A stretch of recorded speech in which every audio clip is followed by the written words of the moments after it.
Kalau Mas Rudi bisa menyebutkan satu saja dosanya Nabi Muhammad, coba sebutkan satu saja. Harusnya kamu tanya kepada Allah SWT dong. Karena Allah SWT yang mengatakan kepada Muhammad itu sendiri, agar Allah memberikan ampun kepadamu Muhammad atas dosamu. Ya saya nggak tahu apa dosa Muhammad. Harusnya kau yang menjelaskan kepada kami. Dosa Muhammad itu ini loh. Maka kami tahu. Sekarang kami kan nggak tahu dosa Muhammad itu apa, Tat.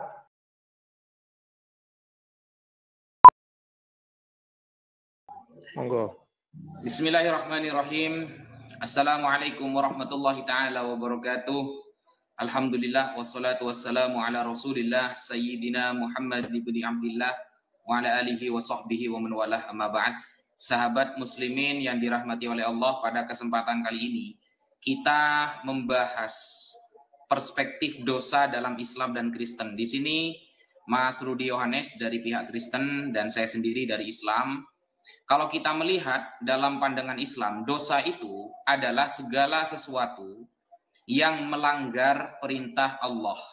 Ya, segala sesuatu yang melanggar perintah Allah Subhanahu wa taala, atau gampangnya kita sebut dengan maksiat.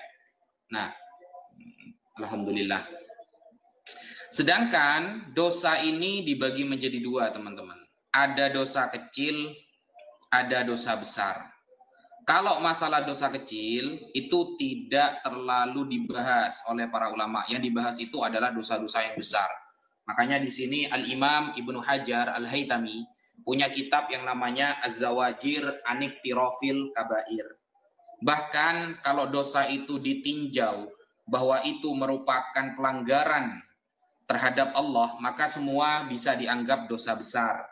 I'lam anna jama'atan minal a'immah angkaru anna fi dzunub shaghirah. Jadi para ulama di sana mengingkari ada istilah dosa kecil. Dosa besar itu adalah dosa yang tingkat pelanggarannya itu lebih tinggi daripada dosa kecil. Tetapi para ulama mengingkari ada dosa kecil karena segala pelanggaran itu menyalahi hak Allah, menyalahi aturan Allah Subhanahu wa taala, sehingga para ulama mengatakan, jama'atun minal ulama mengatakan bahwa hanya ada dosa besar. Wa qalu bal sairul ma'asi kabair. Bahkan para ulama ini mengatakan seluruh kemaksiatan itu dianggap dosa besar. Dan orang-orang atau para ulama yang setuju kepada pendapat ini, minhum Al-Ustadz Abu Ishaq Al-Isfirayaini wal Qadi Abu Bakar Al-Baqillani dan Imam Haramain fil Irsyad di dalam kitabnya Al-Irsyad, wa Ibnul Qusyairi fil Mursyid, dan Imam Ibnul Qusyairi juga, bal hakahu Ibnu Furaq, bahkan menceritakan tentang pendapat ini adalah Ibnul Furaq anil Asy'ariyah, dari kalangan mazhab Asy'ari. Nah, berarti banyak para ulama yang setuju bahwa dosa ini adalah segala sesuatu yang melanggar aturan Allah dan semuanya dianggap dosa besar karena menyalahi aturan dari Allah Subhanahu wa taala. Dan di dalam Islam, pemahaman umat Islam, para nabi dan para rasul itu tidak berdosa, ya, maksum. Makanya ada kitab yang bernama Ismatul Anbiya yang ditulis oleh Al-Imam Fakhruddin Ar-Razi.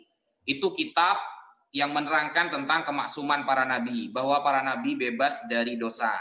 Begitu juga malaikat. Malaikat ini di dalam perspektif Islam tidak akan melakukan dosa karena malaikat diciptakan, dicetak memang untuk taat kepada Allah Subhanahu wa taala.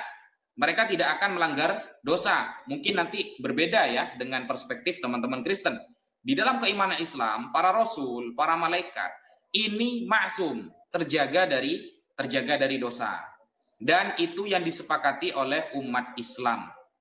Para rasul diangkat menjadi rasul itu tidak mungkin melakukan perzinahan, ya, mabuk, kemudian membunuh tanpa hak, ya.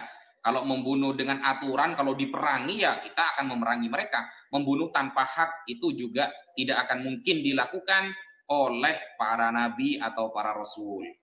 Nah, dosa ini ada dua, ada yang membuat keluar dari Islam, ada yang tidak. Nah, ketika dosa-dosa ini berkaitan dengan akidah, ya, maka efeknya bisa mengeluarkan pelakunya dari agama Islam kepada kemurtatan, keluar dari agama Islam. Makanya konsep para ulama dikatakan ya dari berbagai kitab, la nukaffiru ahadan min ahlil qiblah bidzambin irtakabahu malam yastahillah. Kita tidak akan mengkafirkan, menganggap murtad seseorang yang kiblatnya masih sama dengan kita hanya gara-gara dosa yang dia perbuat selama dia tidak menghalalkan dosa tersebut. Contoh, ada orang tidak berpuasa. Kalau dia tidak berpuasa karena malas, maka dia dosa besar. Tapi kalau mengingkari kewajiban puasa, maka dia keluar dari Islam. Sekian dari saya. Oke. Wah, kalah aku. Satu sama. Oke. Tunggu muncul Tat. Iya. Ya, mic-nya dimatikan Tat. Karena agak bising. Oke, terima kasih kepada Ustadz Wafi. Shalom, saudara-saudaraku semua. Ya, malam ini kami untuk yang kesekian kali berdiskusi dengan Ustadz Wafi. Ya, kali ini kami berbicara tentang dosa. Ya, tadi Ustadz Wafi sudah menyampaikan dosa di dalam Islam, cuman sayangnya beliau tidak menyampaikan asal-usul dosa. Saya lebih berpatokan pada asal-usul dosa. Ya, di dalam Bible dijelaskan asal-usul dosa itu terdapat di dalam Kejadian 3, di mana iblis menggoda si Hawa. Kemudian si Hawa mengasihi sama si Adam. Ya. Asal-usul dosa itu berasal dari Kejadian 2 ayat 17. Ketika Tuhan mengatakan, apabila engkau memegang atau menjamah pohon pengetahuan itu, maka di situ engkau akan dikatakan dia mati. Jadi karena dia melanggar perintah Tuhan, jadi arti dosa itu melanggar larangan Tuhan, ya, dan dia akhirnya berdosa dan upahnya adalah kematian.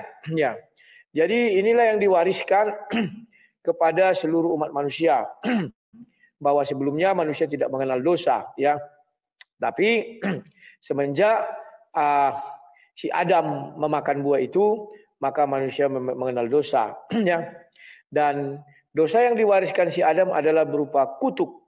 Pertama kepada bumi ini, bahwa bumi ini menjadi tempat yang terkutuk, terkituklah tanah dari mana engkau diambil.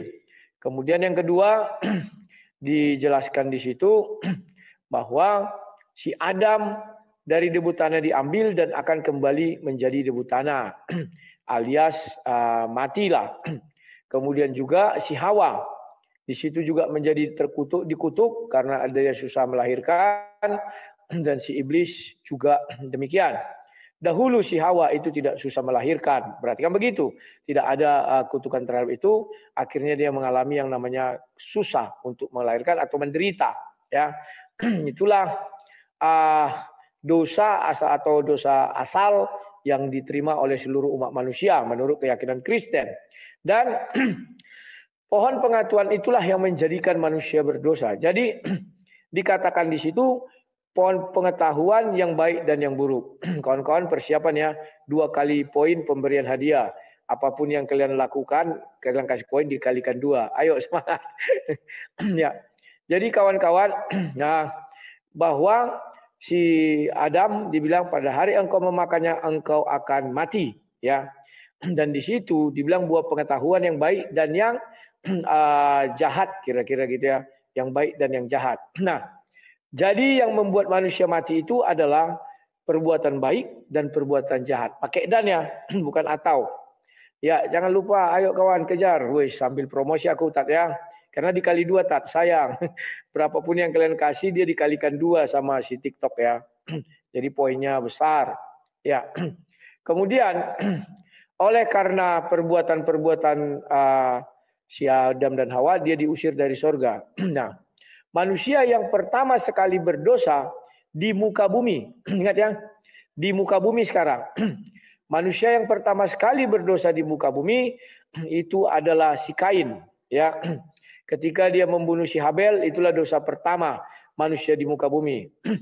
Kenapa dia mulai berdosa? Karena dia sudah mengenal dosa yang dibawa oleh si Adam. karena sudah ada iblis. Dahulu kan iblis nggak ada, maka tidak ada dosa. Setelah si iblis ini menggoda si Syawa, Syawa menggoda kepada Syadam, maka sudah mulai ada dikenal dosa. Itulah yang kami warisi, yakni Kejadian 3 ayat 14, 15. Oh, itu untuk iblis ya. Kejadian 3 ayat 15, 16, 17, 18 sampai 19. Itulah puncaknya yang kami warisi. Upah maut adalah dosa. Itulah dosa waris. Ya tak? Jadi nanti jangan ada salah-salah persepsi. Dosa waris begini, berarti dia nggak paham. Nah, inilah kita perbincangkan biar langsung tancap gas kita. Dan nanti saya meminta Ustadz juga bercerita tentang asal usul dosa ya. Karena ini sangat penting kalau tidak kita mulai dari situ. Ngapain kita bicara dosa besar, dosa kecil? Ya asal usul dosa inilah yang kita mulai dulu ya Tat. Biar kita makin enak diskusinya. Terima kasih Tat. Itulah yang bisa saya sampaikan di pembukaan. Ya. Gol. Oke. Kalah terus, aku kayaknya fobia penontonku sama kau Tat. Kalah terus aku koin ini ya. Ayo kawan-kawan, semangat, kita semangat. Kau dulu micit Tat. Mana tahu aku berhasil Tat. Sudah 2 kali kemarin berturut-turut aku kalah, bah. Malam ini kalah lagi aku koin. Silakan Tat ya, kita gas. Oke, bismillahirrahmanirrahim. Pertanyaan pertama Mas Rudi. Jadi begini. Kalau kita lihat perspektif asal-usul dosa di dalam kekristenan, ini cukup tidak masuk akal, Mas Rudi. Kenapa tidak masuk akal? Karena begini, kalau kita buka di dalam Kejadian 2 nomor 17, Kejadian 2 nomor 17, Mas Rudi ya. Tetapi pohon pengetahuan tentang yang baik dan yang jahat itu, janganlah kau makan buahnya, sebab pada hari engkau memakannya, pastilah engkau mati. Ini larangan memakan buah pengetahuan kepada Adam. Nah, namanya kan buah pengetahuan, Mas Rudi. Nah, ini apakah Tuhan tidak maha tahu? Tuhan kan sudah paham kalau Adam saat itu belum tahu mana yang baik, mana yang buruk. Adam belum tahu mana yang baik, mana yang buruk. Sehingga lucu. Ketika belum tahu mana yang baik dan yang buruk, dia diberikan larangan dan diberikan perintah untuk tidak mendekati dan memakan buah pohon pengetahuan. Ini yang tidak maha tahu Tuhan atau Adam? Yang salah Tuhan atau Adam? Karena dalam perspektif Kristen, nama pohon yang dilarang untuk dimakan oleh Adam namanya pohon pengetahuan. Kalau memakan pohon itu, dia akan tahu mana yang baik, mana yang buruk. Berarti sebelum memakan pohon itu, Adam belum tahu mana yang baik, mana yang buruk. Ketika Adam belum tahu mana yang baik dan buruk, kenapa Tuhan memberikan perintah? Sama dengan saya kasih ilustrasi ya, saya kasih contoh. Saya menyuruh anak saya yang masih kecil, jangan makan batu, jangan makan batu. Loh, anak saya makan batu, yang salah siapa? Yang salah ya saya. Karena anak saya belum tahu mana yang baik dan mana yang buruk. Sehingga pemahaman dosa waris dalam perspektif Kristen, di dalam kitab Kristen memang menunjukkan bahwa ada blunder di sana. Seolah-olah Allah, Tuhan, tidak maha tahu. Tuhan memerintahkan sesuatu kepada orang yang belum tahu mana baik dan yang buruk, Mas Rudi. Nah, itu ya di Kejadian 2 nomor 17. Mungkin itu pertanyaan saya pertama, agar dijawab, kalau memang Adam itu tahu mana yang baik dan buruk, dalilnya mana? Atau Allah itu belum mengetahui Adam sedang tahu mana baik dan buruk itu, dalilnya juga mana? Dipahami kan pertanyaan saya, Mas Rudi ya? Nah, karena begini, pemahaman dosa waris ini, bahwa nanti dosa Adam menjalar kepada seluruh umat manusia, tidak pernah disampaikan oleh Yesus, Mas Rudi. Orang yang menyampaikan bahwa dosa Adam ini menjalar kepada semua umat manusia, itu yang menyampaikan adalah Paulus. Di dalam Roma 5 nomor 12. Roma 5 nomor 12, ya saya bacakan. Roma 5 nomor 12. Sebab itu sama seperti dosa telah masuk ke dalam dunia oleh satu orang dan oleh dosa itu juga maut, demikianlah maut itu telah menjalar kepada semua orang. Karena semua orang telah berbuat dosa. Nah, Roma 5:12 dijadikan dalil oleh orang Kristen, dalil sebagai dosa waris. Bahwa ketika Adam berbuat dosa, dosanya menjalar. Yesus tidak pernah ngajari seperti itu. Yohanes, Matius, Markus, Lukas gak pernah ngajari yang seperti itu, Mas Rudi. Itu ajaran pertama kali disampaikan oleh orang yang bernama Paulus. Nah, sehingga ketika Mas Rudi meyakini adanya dosa waris itu, berarti Mas Rudi beriman kepada ijtihad atau pemikiran Paulus. Tidak sedang beriman kepada apa yang pernah disampaikan Yesus. Kita baca dari Yohanes, ya, Matius, Markus, Lukas, cari narasi-narasi Yesus yang mengatakan bahwa semua umat manusia ini menanggung dosa, berdosa gara-gara Adam memakan buah pengetahuan. Ada apa tidak keterangan seperti itu? Tidak akan pernah kita temukan, Mas Rudi. Jadi pertama kali yang mengucapkan adalah Paulus. Itu pertanyaan kedua ya. Kalau yang pertama, bagaimana Allah, ya, Allah menyuruh Adam yang notabene-nya belum tahu mana baik dan buruk, tapi diberikan perintah larangan memakan buah pengetahuan. Nah, itu kebelunderan yang ada di dalam ayat-ayat Bible. Mungkin nanti bisa dijawab dan datanya, Mas Rudi. Sekian. Duh, kalah. Kalau dikit tidak apa-apa lah. Ya, kalau tipis-tipis, siap.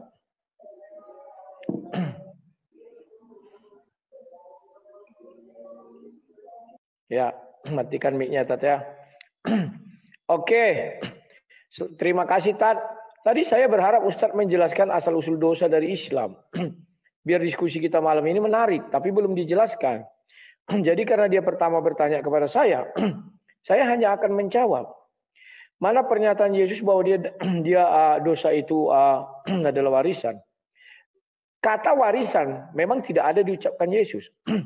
Bahkan di dalam apapun tidak ada itu.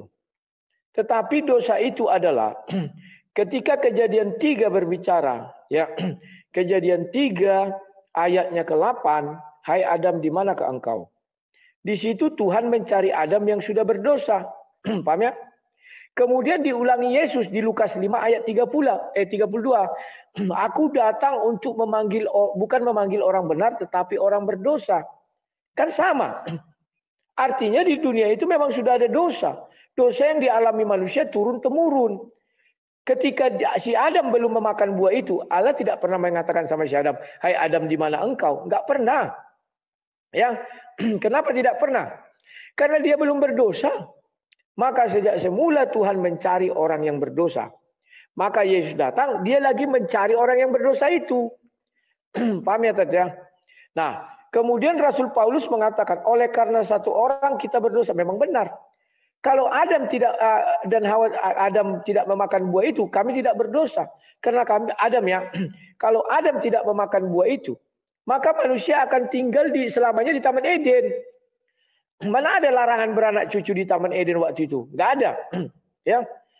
Tapi memang ada perintah beranak cuculah dan penuhilah bumi. Ada. Tapi mereka dinikahkan di dalam Taman Eden, ada juga. Inilah istriku, katanya kan. Nah, mereka bukan lagi 2, melainkan 1. Kejadian 2. Lengkap di situ semua disebutkan. Jadi, kalau bicara tentang apa namanya itu ya? Dosa waris itu memang ada. Si Adam dan Hawa mewariskan hukuman sama kami. Itulah dosa yang kami upah maut adalah dosa, Tat. Sehingga manusia itu dari debu tanah diambil harus kembali kepada debu tanah. Dan bumi ini terkutuk. Ini bumi terkutuk selamanya loh. Itu yang kami warisi. Sebelumnya bumi itu tidak terkutuk. Baca saja Kejadian 3 ayat 17-19. Karena dosa si Adam maka terkutuklah bumi. Itu yang kami warisi dunia ini. 2 hal itu adalah maut dan bumi terkutuk. Nah, Tat, saya lagi bertanya kepada dirimu. Coba jelaskan di dalam Islam. Apa asal usul dosa itu? Dari mana? Dan kenapa di bumi ada dosa? Ya, apa asal usul dosa itu dari mana? Dan kenapa manusia di bumi itu berdosa? dengan ayat-ayat dari Al-Quran. Saya ingin itu, Tat. Saya tidak ingin dari buku Syanu, karena itu celakalah orang yang menulis kitab dengan dengan tangannya dan mengatakan ini dari Allah. Itu di surah 2 ayat 79. Jadi kita gunakan saja kitab yang dari Allah, jangan dari manusia yang ditulis tangan manusia.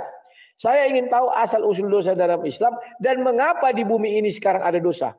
Karena nanti jelaskan, karena bumi diciptakan Tuhan pertama sekali. Apakah sudah ada dosa? Kami ingin tahu itu, Tat. Ya, itu pertanyaan saya pertama. Karena waktunya masih banyak, saya mau bilang apa lagi? Tidak ada lagi yang mau dibilang. Ya, kita tunggu aja tak sampai habis ya. Sebentar.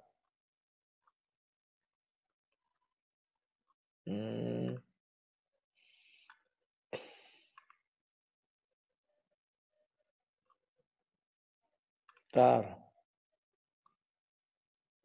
Wah, 1 menit lagi ya. Jadi Ustaz, kalau sudah, jangan lupa ya, jelaskan asal-usul dosa dan mengapa di dunia ini ada dosa. Ya.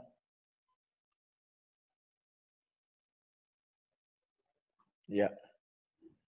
Wow, masih lama. Ayo semangat. Kita masih lama kawan. Kenapa? Karena si Ustaz kan belum menjelaskan asal-usul dosa ya. Sementara kita sudah menjelaskan bahwa sejak semula Tuhan mencari Adam yang berdosa di Taman Eden. Ternyata Tuhan Yesus datang juga mencari orang berdosa. Jadi dibawanya dosa yang dilakukan di Taman Eden jadi hadir di dunia kawan. Itu cara menjelaskannya dosa waris itu ya.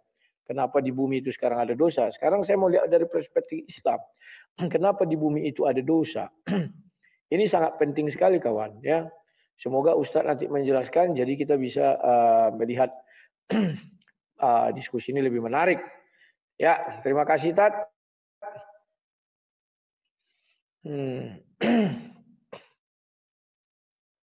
Wih.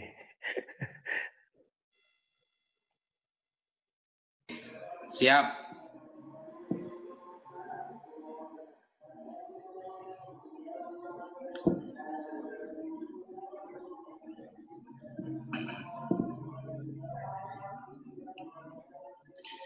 Oke, bismillahirrahmanirrahim.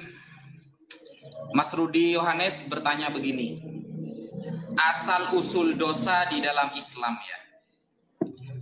Mungkin Mas Rudi mengira perspektif dalam Kristen itu sama seperti di dalam Islam. Dosa itu ada asal usulnya sehingga menjalar kepada semua manusia. Kalau di Islam nggak gitu Mas Rudi. Konsepnya nggak seperti itu. Kalau kita mau bertanya, siapakah orang pertama kali yang melakukan dosa di bumi, maka itu terjadi kepada pembunuhan Qabil terhadap Habil.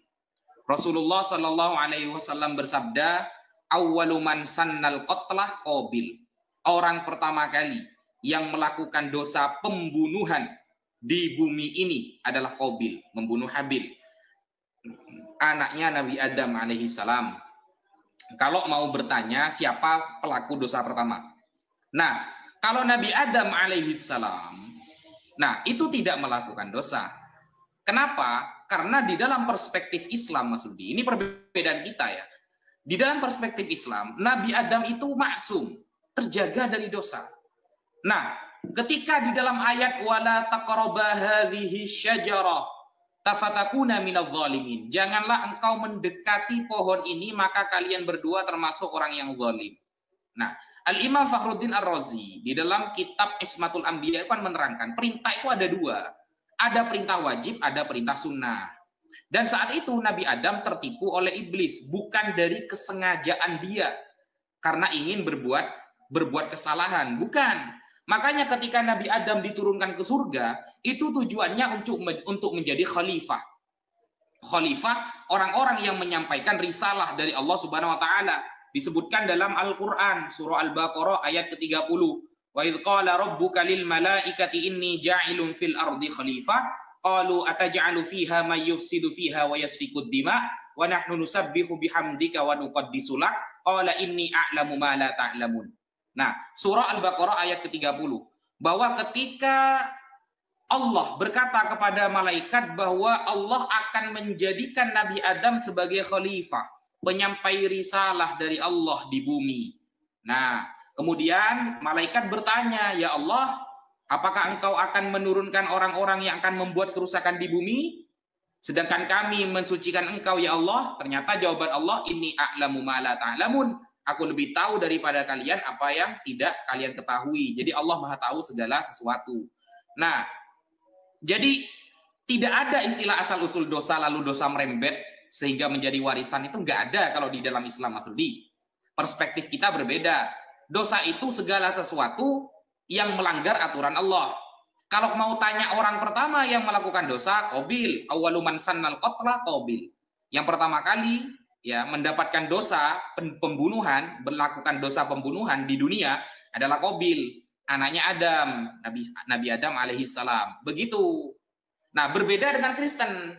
Nah, pertanyaan saya di awal, Mas Rudi ya, itu belum terjawab secara sempurna oleh Mas Rudi. Saya minta dalil kepada Mas Rudi bahwa ketika Tuhan menyuruh Adam jangan memakan buah pengetahuan ini, padahal saat itu Adam belum tahu mana yang baik dan yang buruk. Nah, ini berarti kan Tuhan tidak maha mengetahui, Mas Rudi. Tuhan menyuruh Adam, yang Adam belum tahu mana yang baik dan yang buruk, tapi diberikan perintah. Ini kan lucu. Setelah Adam memakan buah pengetahuan, namanya juga buah pengetahuan ya. Setelah makan buah pengetahuan, baru Adam tahu mana yang baik, mana yang buruk. Begitu loh. Tadi juga sudah diakui oleh Mas Rudi ya, bahwa Yesus tidak pernah menarasikan dosa waris. Dosa waris murni dari Paulus. Itu sudah diakui. Terima kasih Mas Rudi. Nah, ini Tuhan ini apakah tidak maha mengetahui? Menyuruh Adam yang belum tahu mana yang baik dan yang buruk, tetapi diberikan perintah malah disalahkan. Yang salah siapa? Tuhan apa Adam ini? Begitu Mas Rudi. Kemudian perspektif dosa di dalam Islam itu, bahwa umat manusia diciptakan itu memiliki akal dan memiliki hawa nafsu. Hawa nafsu adalah kullu ma yushghiluna an ghairillah. Itu diterangkan ya oleh Al-Imam Ibnu Athaillah As-Sakandari dalam kitabnya Syarhul Hikam, bahwa hawa nafsu itu adalah segala sesuatu yang menyibukkan kita kepada selain Allah. Nah, itu kita diciptakan memang bisa berdosa, tidak terjaga dari dosa. Sekian. Masya Allah, jazakallah teman-teman. Ya, tenang terus Ustadz. Oke.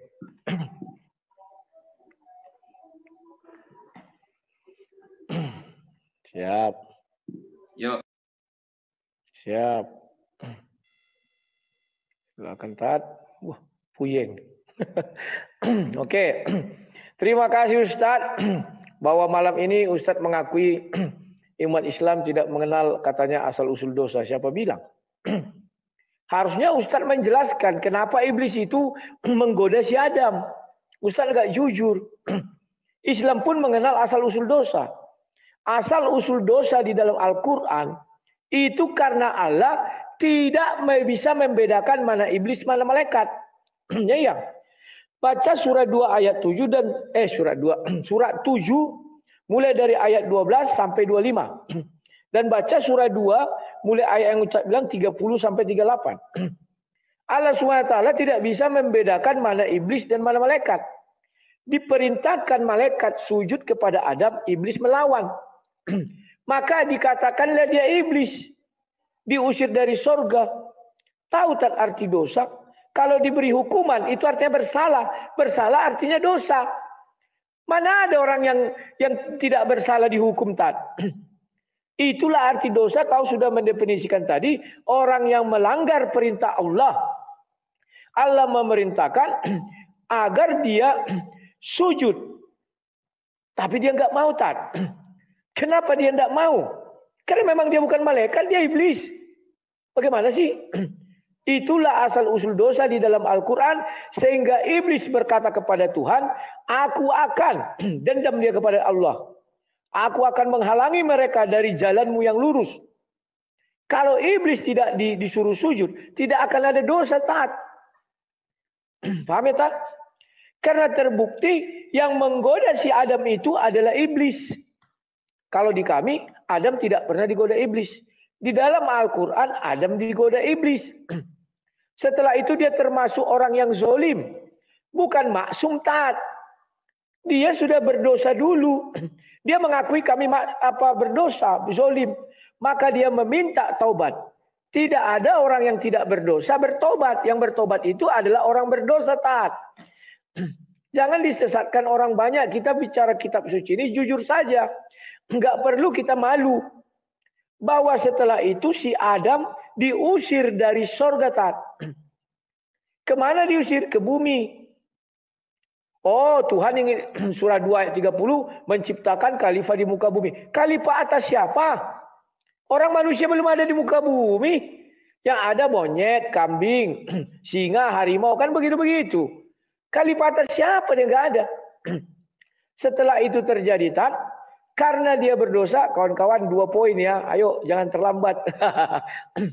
Setelah manusia itu berdosa, Tat. Apa yang terjadi? Surah 7 ayat 25. Di bumi itu kamu hidup. Di bumi kamu mati.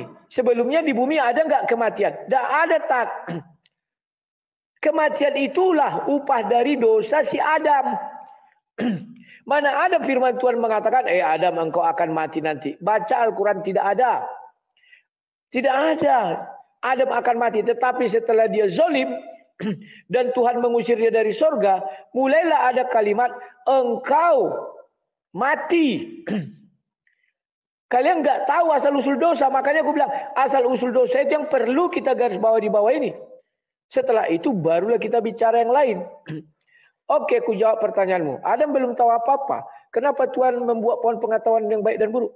Karena belum tahu apa-apalah dia dibuat pohon pengetahuan yang baik dan buruk. Kemudian Tuhan membuat larangan, jangan. Ustadz menyontohkan anaknya tadi. Saya punya anak juga, Tad. Dia belum tahu apa-apa. Ketika dia mau pergi ke arah kolam, saya bilang, jangan. Saya bilang, tak, jangan. Dia nggak tahu apa-apa, tapi karena ada kata jangan, dia berhenti. Inilah naluri seorang manusia menjadi hayat. Kalimat jangan, mau anak bayi pun katakan jangan, dia mengerti, tak? Ajaib kalimat jangan. Cobalah anak-anak, dek jangan ke situ. Berhenti dia. Saya nggak tahu sampai hari ini bahwa kata jangan itu adalah kata naluri manusia. Nah itu, tak? Maka Tuhan mengajari dia jangan, artinya sebuah perintah. Tetapi dia melanggar. Sehingga dia melakukan yang namanya mengambil buah itu. Dan dia berdosa, dikutuklah. Baik perempuan susah melahirkan. Itulah dosa bawaan dari perempuan. Lihatlah perempuan melahirkan susah, tak? Baru yang kedua, dia akan mati, binasa. Maka lihatlah. Dari debu tanah diambil dan jadi debu tanah. Wow. Mana ini? Ayo, aduh. Sunyi kalau sama Ustaz Wafi ini. Kalau sama Sinandar rame. Iya. Aduh.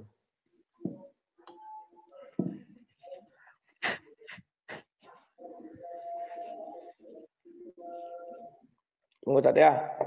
Oke.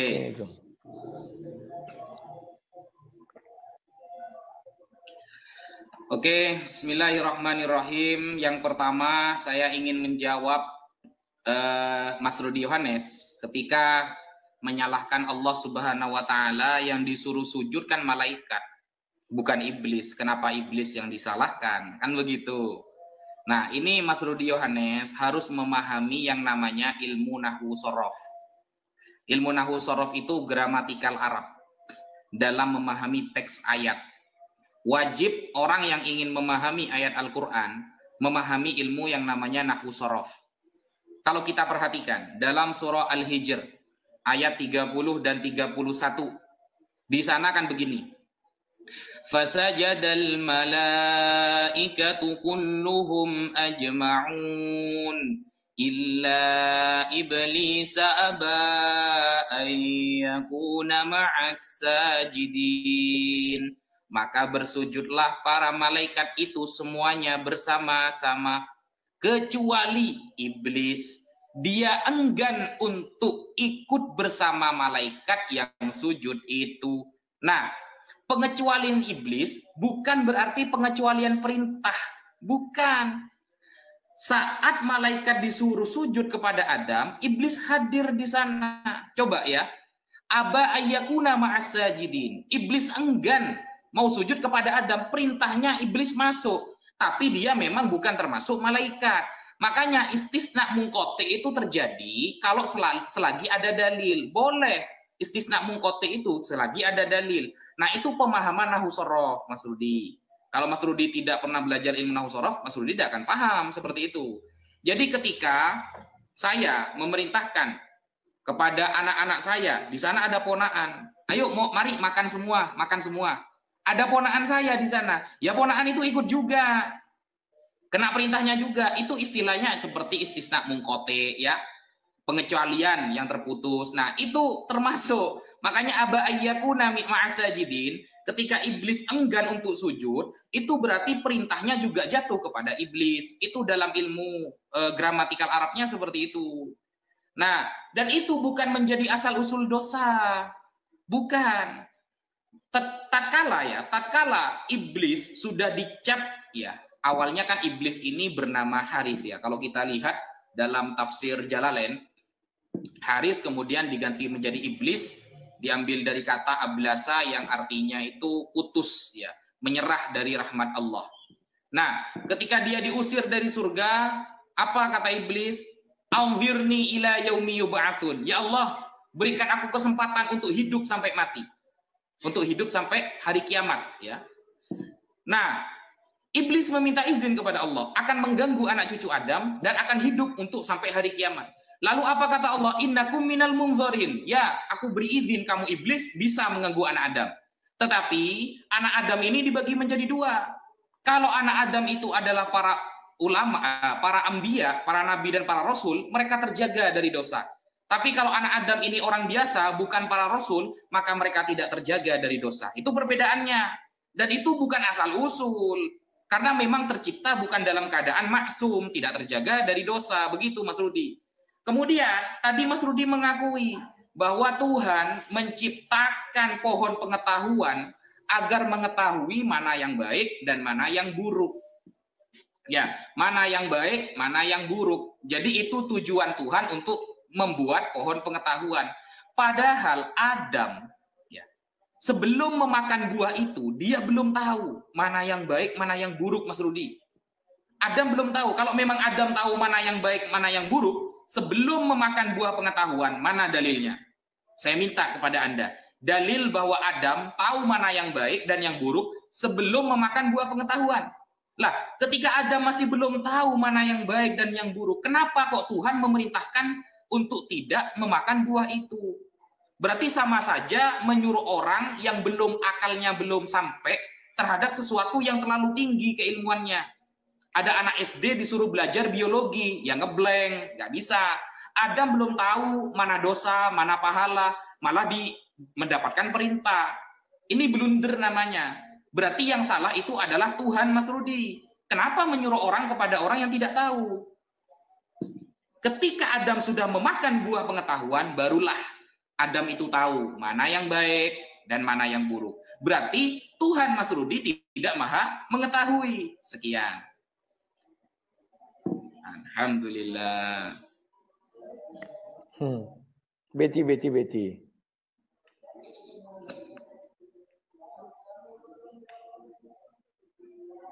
Menang terus saya, Mas Rudi. Iya, Wah, udah 3 hari nih, berarti 3 kali berturut-turut. Udah kemana semua ya? Sahabat-sahabat Kristen. Tapi untung ada Bu Jojor. Terima kasih Bu Jojor. Titik nol mana ya? Oke. Terima kasih, Tat.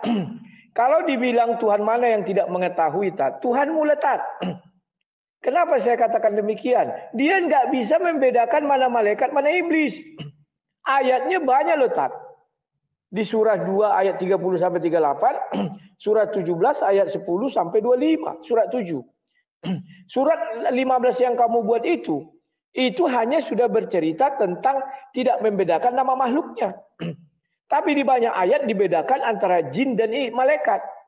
Pahami dulu tuh, Tat. Tuhanmu nggak tahu mana yang malaikat, mana yang jin. Kebetulan jin lewat, mungkin ya, saya nggak tahu. Maka dibilang, hei jin, kenapa kau tidak sujud lah? Yang disuruh kan malaikat. Kan begitu, Tat. Kemudian yang kedua, Tat. Kamu sudah menjelaskan, Adam tidak tahu apa-apa ketika di surga Islam. Kan begitu juga. Lantas kok bisa dia berdosa? Oh, dia digoda iblis. Kan nggak punya pengetahuan dia. Bagaimana bisa digoda iblis? Contoh ada anak-anak. Datanglah orang dewasa. Mau digoda gimana? Kecuali dikasih iming-iming. Anak kecil. Artinya dari situ, bahwa iming-iming itu bisa mempengaruhi orang. Nah, kemudian kau berbicara kepada kekristenan. Wah, berarti Tuhan Kristen tidak mau tahu. Itulah hebatnya kekristenan, Tat. Kenapa saya bilang hebatnya kekristenan? Tuhan membuat si Adam memang nggak mau tahu. Tidak tahu. Sama dengan anak kecil, dia kan tidak tahu. Saya bilang jangan. Kalimat jangan membuat dia berhenti. Tanpa perlu saya ajari yang baik dan benar. Tanpa perlu saya menunggu dia tahu yang baik dan benar. Tetapi Tat, hebatnya lagi ajaran Kristen. Si Adam tidak pernah digoda iblis. Tapi yang digoda iblis adalah si Hawa. Kenapa si Adam jatuh ke dalam dosa? Karena si Hawa memberi makanan itu, Tat. Dia kan tidak tahu yang baik dan buruk ini, Tat. Diberilah sama si Hawa makanan itu. Anak-anak, Tat, kau kasih kan tidak tahu pengetahuan yang baik dan buruk anak-anak. Kasih sama anak ini kue, diambilnya. Dia akan memberi ke kawannya. Dia akan menerima, Tat. Paham ya, Tat ya? Nah, di dalam ajaran Islam, engkau bilang maksum-maksum. Kalimat maksum nggak ada itu di kitab Taurat. Nggak ada itu di kitab Zabur, nggak ada kitab Injil. Itu ada setelah Muhammad. Untuk membentengi Muhammad dari berbagai macam dosanya. Kan Muhammad berdosa, Al-Qurannya ayatnya ada kok. Kan ada. Disuruh dia bertobat. Kan begitu. Muhammad sama dengan Adam. Adam bertobat, diterima tobatnya. Muhammad bertobat, diterima tobatnya. Tetapi keduanya diusir dari sorga nantinya, Tat. Karena nggak ada jalan mereka menuju sorga. Akan diusir. Sama seperti mengusir Adam, begitulah Tuhan nanti mengusir Muhammad. Sama-sama dosanya diampuni. Paham ya, Tat ya? Nah, kemudian mengenai iblis ini, Tat. Menurut saya iblis tak berdosa. Kenapa? Dia menghalangi orang dari jalan Allah, itulah asal-usul dosa. Karena iblis menghalangi orang dari jalan Allah. Kenapa kamu bilang tidak ada asal-usul dosa? Dari mana Adam itu bisa berdosa? Dari mana si Kain dan Kobil itu berdosa si Kainnya? Coba jelaskan kepada saya. Dari mana dia berdosa? Apakah berdosa itu dari pengetahuannya sendiri? Atau dari iblis yang menghalangi orang dari jalan Allah? Itu sudah jelas, Tat. Kalian menyembunyikan sesuatu. Nggak usah disembunyikan. Memang asal usul dosa adalah karena Allah tidak bisa membedakan mana jin, mana malaikat. Yang disuruh sujud malaikat, dia nggak kenal jin. Jin mungkin lewat, kan ada hadisnya itu. Kenapa kau nggak sujud katanya? Kan begitu. Ya mana bisa, aku bukan malaikat kok katanya. Baru dijawab jin. Mengapa engkau menyuruh aku sujud kepada orang yang kau ciptakan dari tanah, sedangkan aku dari api? Baru tersadar Tuhan. Iya ya kok kusuruh kan ya. Maka iblis pala. Diusir dia. Turun kau dari surga ini katanya sama iblis. Kenapa jin itu? Kenapa dia diusir? Karena dia memang sudah berdosa. Kalau nggak berdosa, iblis tetaplah kau di sini. Apakah iblis mau turun? Nggak mau. Nggak mau dia, Tat. Ayatnya ada surat 7 itu. Maka dia bilang, karena engkau telah menyesatkan aku akan menghalangi orang ini jalan dari jalan yang lurus. Itulah asal usul dosa. Ya, Tat? Ko Iyong, terima kasih. Wow, sudah mulai ada perlawanan nih, Tat. Siap. Wow, udah mulai pada berdatangan ini, Tat. Siap-siap kena terjang, Tat. Ya, kawan-kawan, nanti kalau ada 2 kali, itu dikalikan 2 ya, baik si Ustadz dan saya. Kalau ada 3 kali, itu juga dikalikan 3 ya. Oke, bismillahirrahmanirrahim. Jadi begini Mas Rudi. Mas Rudi tetap ngeyel bahwa yang diperintahkan sujud kepada Adam itu cuma malaikat. Iblis gak termasuk, katanya Mas Rudi. Berarti Tuhan itu tidak maha mengetahui yang disuruh sujud iblis, tapi yang dihukum, yang disuruh sujud malaikat, tapi yang dihukum iblis. Mas Rudi padahal tadi sudah membacakan ayatnya. Kalau memang yang disuruh sujud itu malaikat, bukan iblis juga, ngapain iblis berontak gitu loh?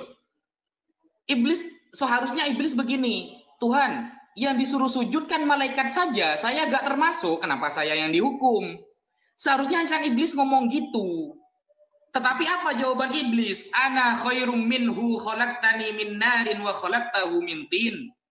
Ya Allah, Engkau memerintahkan aku sujud kepada Adam, aku terbuat dari api. Adam terbuat dari tanah. Aku lebih baik daripada dia. Lah, itu menunjukkan iblis memang mendapatkan perintah. Dia tidak pernah mengingkari perintah untuk sujud kepada Adam itu. Makanya di zaman Musa diceritakan dalam kitab Ihya'u Ulumuddin yang ditulis oleh Al-Imam Al-Ghazali. Ketika beliau menceritakan kisah Nabi Musa yang bertemu dengan iblis. Iblis ingin bertaubat melalui jalur Nabi Musa. Ya Musa, engkau kalimullah, orang yang sering berdiskusi dengan Allah. Maka salamkan salamku kepada Allah, aku ingin bertaubat. Apa perintah Allah melalui Nabi Musa? Iblis disuruh sujud kepada kuburannya Adam. Nah, ternyata iblis tidak mau. Nah, ketika iblis tidak mau, maka tidak jadi pertobatan itu. Nah, berarti iblis tidak pernah mengingkari kalau dirinya memang mendapatkan perintah atas sujud tersebut. Kalau memang iblis tidak disuruh, Mas Rudi, kalau iblis tidak disuruh, pasti iblis akan mengatakan, ya Allah, yang disuruh sujud malaikat. Kenapa saya yang disalahkan? Gitu loh.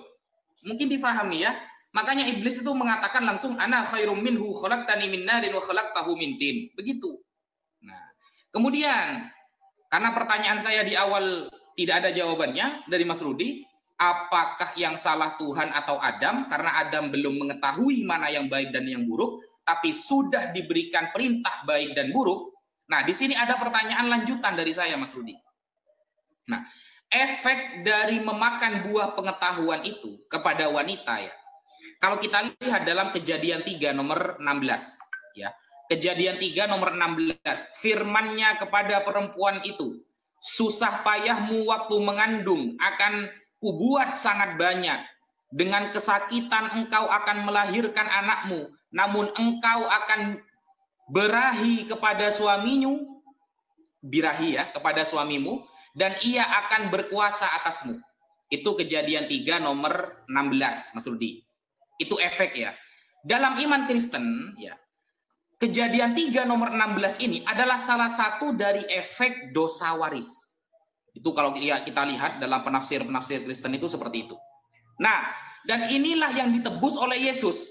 Yang ditebus oleh Yesus ini, dosa akibat perbuatan Adam dan Hawa dalam hal ini memakan buah terlarang. Pertanyaannya Mas Rudi, apakah wanita Kristen yang percaya terhadap Yesus sebagai juru selamat ya dan penembus dosa, dia tidak merasa sakit baik saat mengandung maupun saat melahirkan? Karena yang ditebus oleh Yesus dalam Kejadian 3 nomor 16. Apakah orang wanita yang percaya kepada Yesus juru selamat, dia ketika melahirkan tidak sakit? Kalau masih sakit, apa gunanya penebusan? Padahal penebusan itu salah satunya adalah menghilangkan rasa sakit bagi wanita yang melahirkan. Sesuai Kejadian 3 nomor 16, itu yang ditebus oleh Yesus. Tapi kenyataannya orang-orang Kristen yang percaya Yesus penyelamat, ternyata ketika melahirkan tetap merasakan sakit. Bahkan banyak yang operasi, kan seperti itu. Jadi apa gunanya kalau seperti itu? Efek dari penebusan dosa Yesus itu apa? Apakah Yesus nanti itu menebus dosa itu hanya dosa waris saja? Apakah semua dosa? Kalau semua dosa, apa gunanya bertaubat? Buat apa bertaubat kalau sudah ditebus? Kalau apa gunanya bertaubat kalau semua yang ditebus hanya dosa waris? Lalu bagaimana dengan anak yang baru lahir atau orang yang ada di daerah terpencil yang sama sekali tidak pernah mendengarkan penginjilan, tapi dia pernah membunuh, berzina, tidak pernah mendengarkan Injil? Bagaimana perspektif Yesus memahami orang ini? Sekian dari saya. Waduh, perlawanannya cukup kuat. Ya, terima kasih Ko Hyong, Ibu Jojor, semuanya ya, yang tidak bisa saya sebutkan satu persatu. Oke. Ya, yuk. Siap, terima kasih. Salah. Ya, matikan mic-nya, Tat. Ya, Tat. Inilah yang kuherankan dari kalian, Tat. Ya. Kalian lucu mempertanyakan itu hukuman kepada wanita dan kepada pria. Dosanya sudah ditebus. Kenapa wanita Kristen sampai hari ini sakit melahirkan? Tat, hukuman itu, Tat, berlaku sampai hari kiamat. Sakit melahirkan sama dari debu tanah engkau diambil dan engkau akan kembali menjadi debu tanah. Penebusan dosa adalah orang Muslim tidak mengerti bagaimana penebusan dosa. Lucu kok, Tat. Kelucuan orang Muslim ketika dibilang penebusan dosa berarti sudah ditebus semua. Kesakitan hilang, segalanya hilang, segini. Enggak begitu. Selagi kita masih hidup, ketika kita bertobat, dosa kita dihapuskan. Kita masih hidup buat dosa lagi, Tat. Begitulah terus sampai kita mati. Pahami dulu itu. Maka dari itu pernah nggak kau mendengar orang ketika melahirkan dia nggak sakit? Ada, Tat. Langsung berojol gitu. Itu saatnya, mungkin kita nggak tahu ya. Menurut imanku, dia pada saat itu mengaku dosa atau minta maaf kepada Tuhan sebelum melahirkan. Dan kemudian pas melahirkan berojol. Paham ya, Tat? Bisa jadi kita nggak tahu. Tetapi setelah anaknya lahir, dia buat dosa lagi. Begitulah terus menerus, Tat, sampai kami mati. Upah dosa adalah maut. Dan penebusan dosa, Tat, kami itu ibaratnya will card atau gold card. Yang kami gunakan nanti di hari akhir. Bukan digunakan saat sekarang. Wah, kami sudah ditebus, kami bisa berbuat dosa. Enggak begitu, Tat. Karena kami masih hidup, masih minta ampun dan buat dosa. Minta ampun, buat dosa. Minta ampun, buat dosa. Ketika saya minta ampun, dosa saya dihapuskan. Ketika saya buat dosa, dosa saya ada lagi, Tat. Paham ya, Tat ya? Nah, kemudian, Tat, sekarang aku tanya kau. Apa gunanya kalian bertobat, Tat?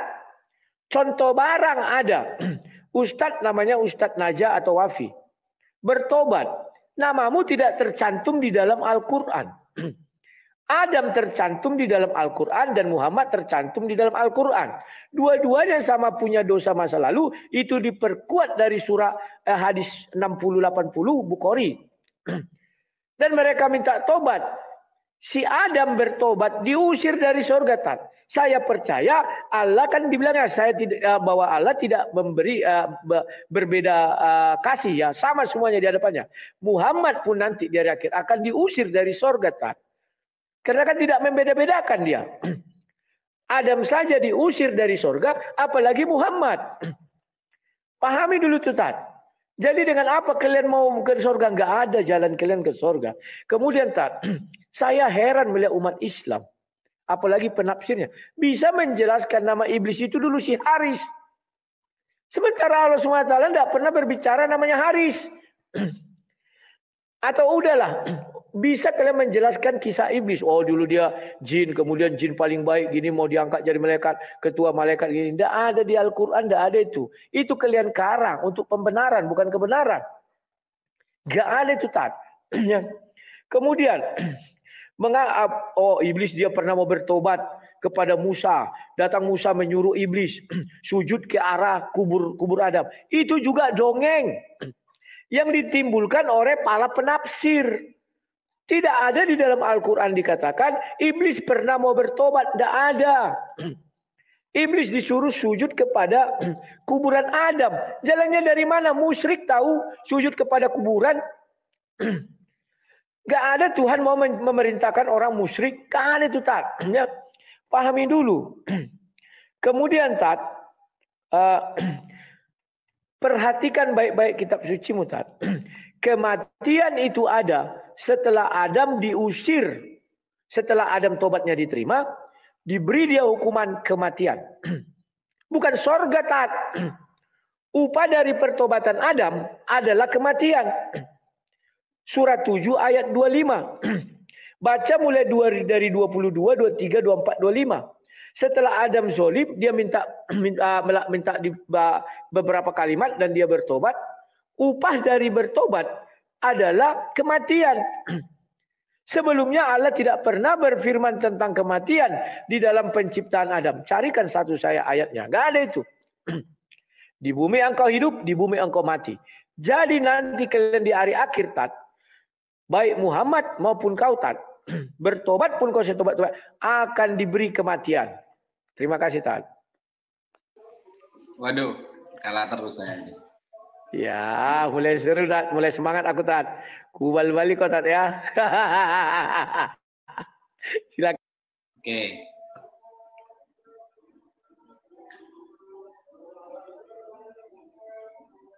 Bismillahirrahmanirrahim. Begini Mas Rudi. Mas Rudi tadi mengatakan sujud kepada kuburan Adam itu menunjukkan musyrik, syirik katanya. Ekspresi sujud itu ada dua Mas Rudi. Ada menyembah, ada penghormatan.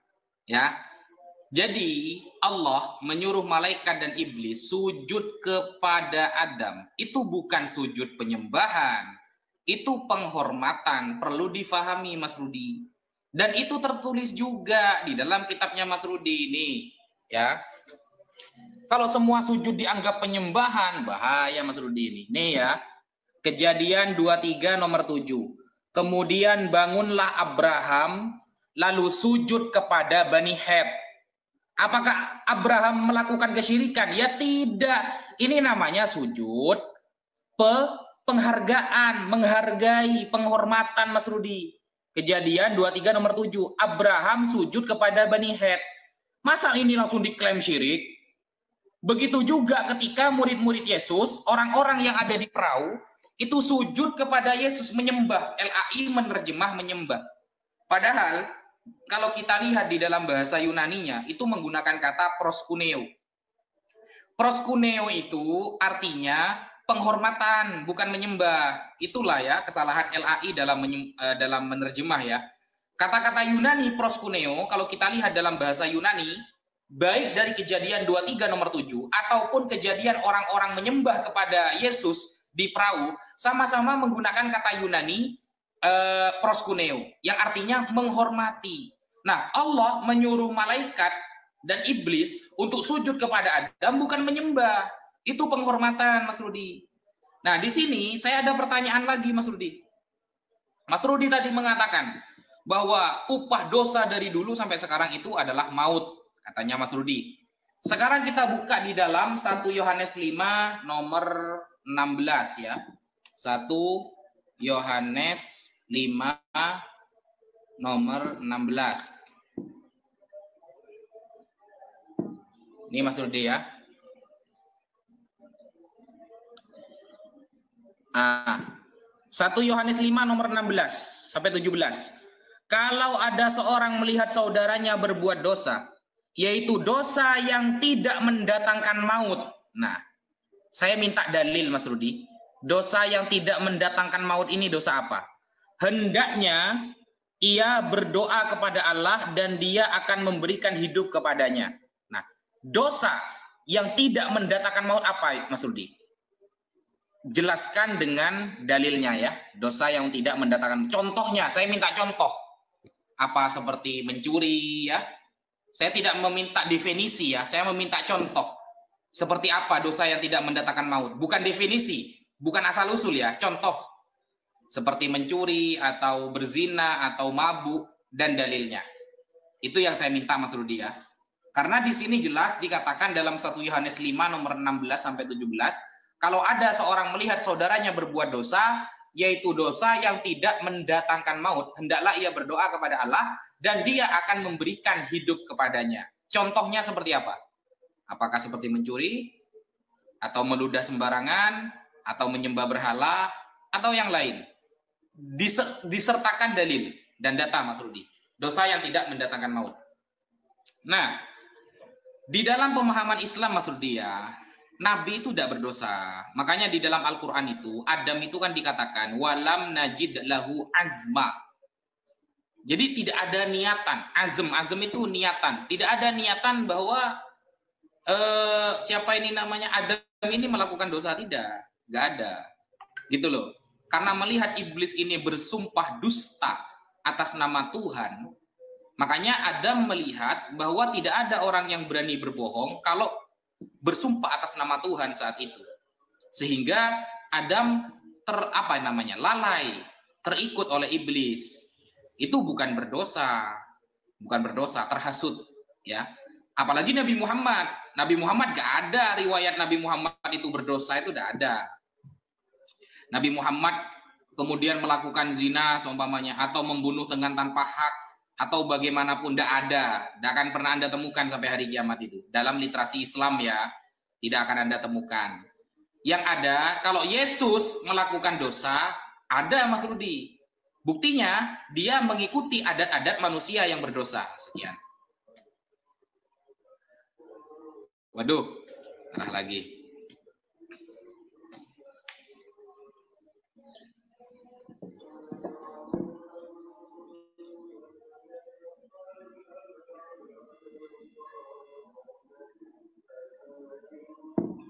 Oke, Tat. Iya. Terima kasih Ustaz Naswa. Tolong dibuka surah 48 ayat 2. Agar Allah memberikan ampunan kepadamu Muhammad atas dosamu yang lalu dan yang akan datang, serta menyempurnakan nikmatnya atasmu dan menunjuki ke jalan yang lurus. Agar itu belum diampuni loh, Tat. Dia harus melakukan beberapa kegiatan baru diampuni dosanya. Jangan kau katakan, wah dosanya sudah diampuni, ada. Tapi kalau Adam, dosa tobatnya diterima. Tolong carikan satu ayat di dalam Al-Quran yang tobatnya Muhammad diterima. Carikan saya. Kalau kamu temukan, maka nasib Muhammad sama dengan nasib Adam. Adam tobatnya diterima, bukan dimasukkan ke surga, malah diberi hukuman mati. Di bumi engkau hidup, lahir, dan di bumi engkau mati. Sebelumnya tidak ada kalimat mati di dalam penciptaan Adam. Kalian nggak paham itu, bahwa itu adalah hukuman. Setelah dia memakan buah itu dan dia mengatakan saya zolim. Dan kamu mengatakan dosa itu adalah melanggar perintah Tuhan. Kan begitu. Maka untuk menentang punyamu, kau katakan tadi, tidak ada dosa Muhammad. Ini dibilang dosa. Itu jelas loh dosamu yang lalu. Dan yang akan datang. Ya, serta menyempurnakan nikmat agar Allah memberikan ampun. Agar itu bukan sudah diampuni, Tat. Itu karanganmu. Agar kita lebih sehat. Apakah kita sudah sehat? Maksudnya kan lebih. Agar kita lebih gemuk. Oh, kita kan belum gemuk. Paham ya, Tat ya? Jadi kalau bicara jujur kitab suci, inilah yang terjadi. Maka carikan saya Muhammad tobatnya diterima. Percayalah, Tat, kau temukan pun ayat itu, maka contoh barangnya adalah Adam. Tobatnya diterima. Dia akan dihukum mati. Muhammad pun akan dihukum mati. Tidak akan pernah dia ke surga. Karena tidak ada ayatnya orang bertobat dibuktikan ya. Kalau hanya janji ada. Tapi orang bertobat masuk surga belum ada contohnya. Malah diberi hukuman mati. Adam. Paham, Tat? Kita harus bicara jujur tentang kitab suci. Kemudian Kejadian 23 ayat 7. Kejadian 23. Sujud. Kamu bilang ada dua. Satu penghormatan, satu menyembah Tuhan. Di dalam Kristen juga sujud ada dua. Sujud yang diperintahkan Tuhan itu menyembah. Paham ya, Tat? Sujud yang dilakukan manusia itu adalah penghormatan. Betul. Kalau di dalam Kristen lagi, sujud yang dilakukan hanya sekali, itu tidak menyembah, penghormatan betul. Tapi sujud yang dilakukan setiap hari dan dilakukan di dalam ibadah, itu namanya menyembah Tuhan dalam ajaran Kristen. Maka adalah satu kelucuan kalau saya sujud ke arah sebuah batu tiap hari, tiap ada waktu, dan saya beribadah kepadanya, dikatakan bukan menyembah atau menuhankan batu. Itu enggak dalam Kristen. Itu dia sudah menuhankan batu. Karena dia sujud tiap hari, ada waktu, ada berbakti, ada sebuah ibadah. Kalau sujud yang tidak menyembah, contoh kita bertemu orang tua, kita sungkem. Nah, itu menghormati. Tapi ada enggak kita dengan orang tua, setiap jumpa sujud, setiap jumpa sujud? Enggak ada, Tat, hanya sekali. Itu pun sekali sebulan, sekali setahun. Kalau tiap-tiap hari, itu namanya dia sudah melakukan yang namanya adalah penyembahan. Paham ya, Tat? Kemudian 1 Yohanes 5 ayat 16. Dosa yang tidak mendatangkan maut. Dosa yang mendatangkan maut 10 perintah Tuhan atau 10 commandment. Itu sudah pasti. Jangan membunuh, jangan mencuri, jangan berzina. Itu Ten Commandment itu tak. Tapi kalau saya main game atau mencium pipi seorang, bukan nafsu loh, berzina kalau nafsu. Tapi kalau hanya mencium pipi, ada sebagian orang menganggap dosa. Itu tidak membawa kepada maut. Kalau hanya seperti itu tak. Ya. Jadi perhatikan baik-baik tak. Tidak semua dosa itu membawa kepada maut. Contohnya apa? Saya tidak sengaja menyenggol orang naik sepeda. Tapi dia tidak mati, tidak luka. Bagi dunia itu sudah merugikan orang lain. Itu berdosa. Tapi tidak mendatangkan kepada maut. 10 perintah Tuhan itulah yang mendatangkan maut. Paham ya Tat ya? Cara melihatnya begitu. Kita harus jujur bicara kitab suci Tat. Tidak usah malu. Terima kasih. Wes.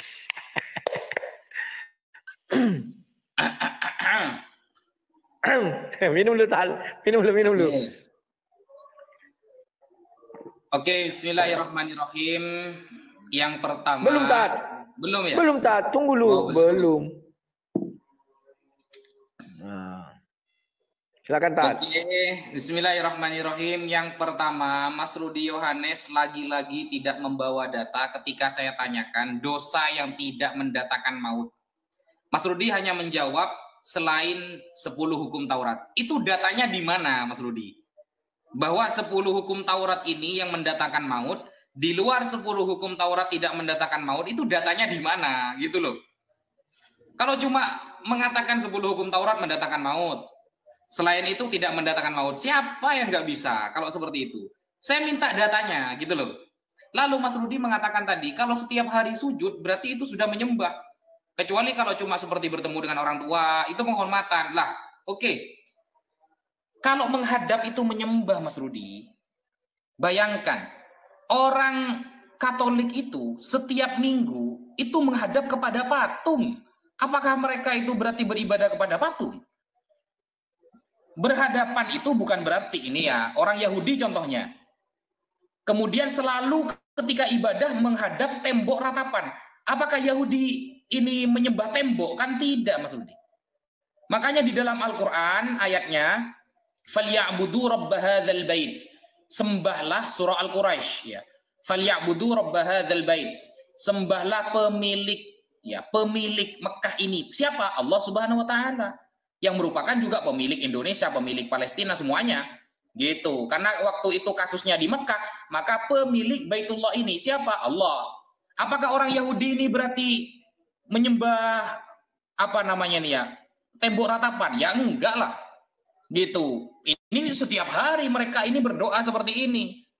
Kitabnya dikais-kais sama orang Kristen ya, kitabnya dipakai tapi orangnya malah dituduh menyembah tembok nanti. Enggak seperti itu konsepnya. Kemudian masalah surah Al-Fathu ayat kedua.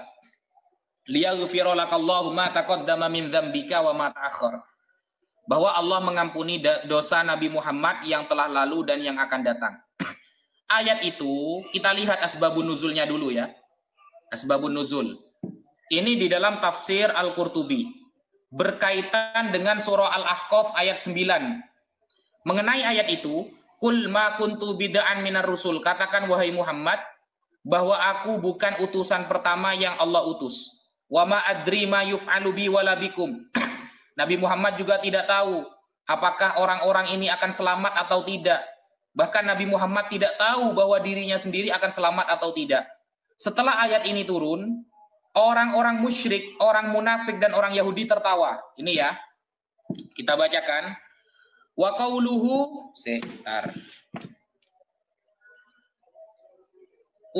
ta'ala wa ma adri ma yuf'alu bi wala bikum yuridu yaumal qiyamah. Bahwa Nabi Muhammad tidak tahu nanti di hari kiamat beliau akan selamat atau tidak dan orang-orang akan selamat atau tidak. Walamma nazalat farihal musyrikun wal yahud wal munafikun. Ketika ayat ini turun, orang musyrik Yahudi dan munafik gembira. Wa qalu kaifa nattabi' nabiyyan la yadri ma yuf'alu bihi wala bina. Bagaimana kita akan mengikuti nabi yang dirinya sendiri tidak tahu selamat atau tidak? Bahkan kita juga belum tentu selamat. Wa annahu la fadla lahu alaina. Berarti ada keutamaan yang lebih daripada kita. Sama saja Muhammad dengan kita. Nah, ketika ayat ini turun, ya, maka Allah menurunkan apa? Fanazalat, Allah menurunkan, liyaghfira lakallahu ma taqaddama min dzambika wa ma ta'akhkhar wa yutimma ni'matahu 'alaika wa yahdiyaka ila siratal mustaqima. Ayat yang Mas Rudi bawakan tadi. Surah 48 ayat 2, surah Al-Fathu.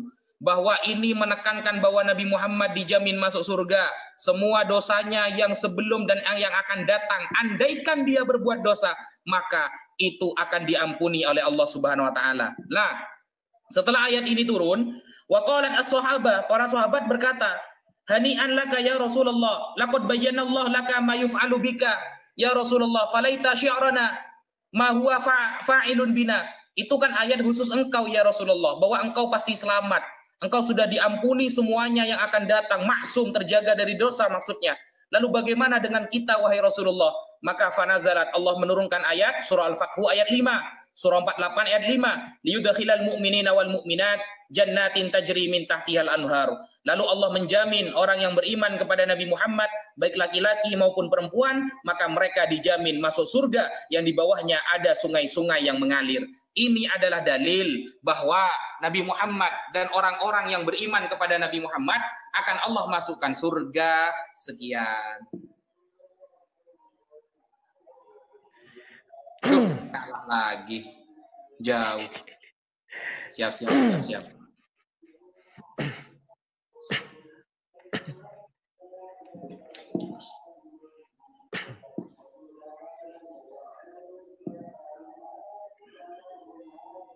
Tat, matikan mic-nya, Tat, bising. Oke, terima kasih, Tat. Bahwa saya kasihan melihat umat Islam. Tidak ada Allah mengatakan itu, tapi itu tafsir manusia, Tat. Kau sudah mengatakan tafsir syanu asbabun, itu tafsirnya. Tidak ada Allah mengatakan bahwa Muhammad sudah diampuni dosanya, tetapi agar. Surah 48 ayat 2 mengatakan agar dosamu sama dengan dirimu, Tat, agar kau tidak kena denda. Misalnya pajak, bayarlah sebelum jatuh tempo. Apakah kau sudah melakukannya? Belum, Tat. Jadi pahamilah dengan baik dan benar kalimat agar. Ya, Tat. Kemudian, Tat, sekarang kita bicara jujur saja. Sudah kukatakan, Adamlah contoh orang yang tobatnya diterima. Kenapa nggak bisa kau sampai detik ini kau tunjukkan bukti tobatnya Muhammad diterima? Coba tunjukkan. Jangan dari tafsir. Tafsir itu kan ucapan manusia untuk membenarkan. Bukan kebenaran, tapi pembenaran dan membenarkan.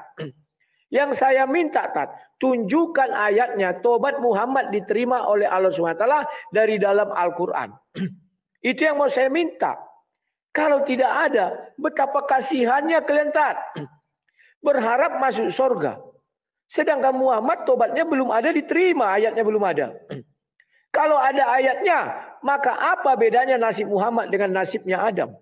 Sama-sama tobatnya diterima, tapi malah diberi hukuman mati. Di dalam Kristen hukuman mati itu ada dua. Mati yang sekarang dan nanti yang mati kedua adalah neraka. Pahami? Sekarang Muhammad sudah mati pertama. Nanti hukuman mati kedua neraka.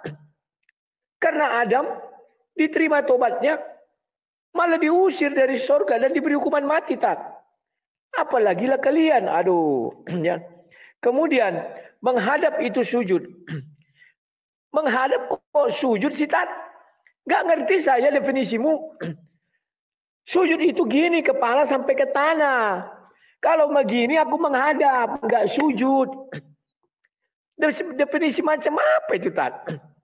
Coba memberi definisi itu yang baik dan benar. Umat Katolik, oke, setiap hari Minggu dia sujud. Kan sekali-sekali saya bilang. Dia menghormati.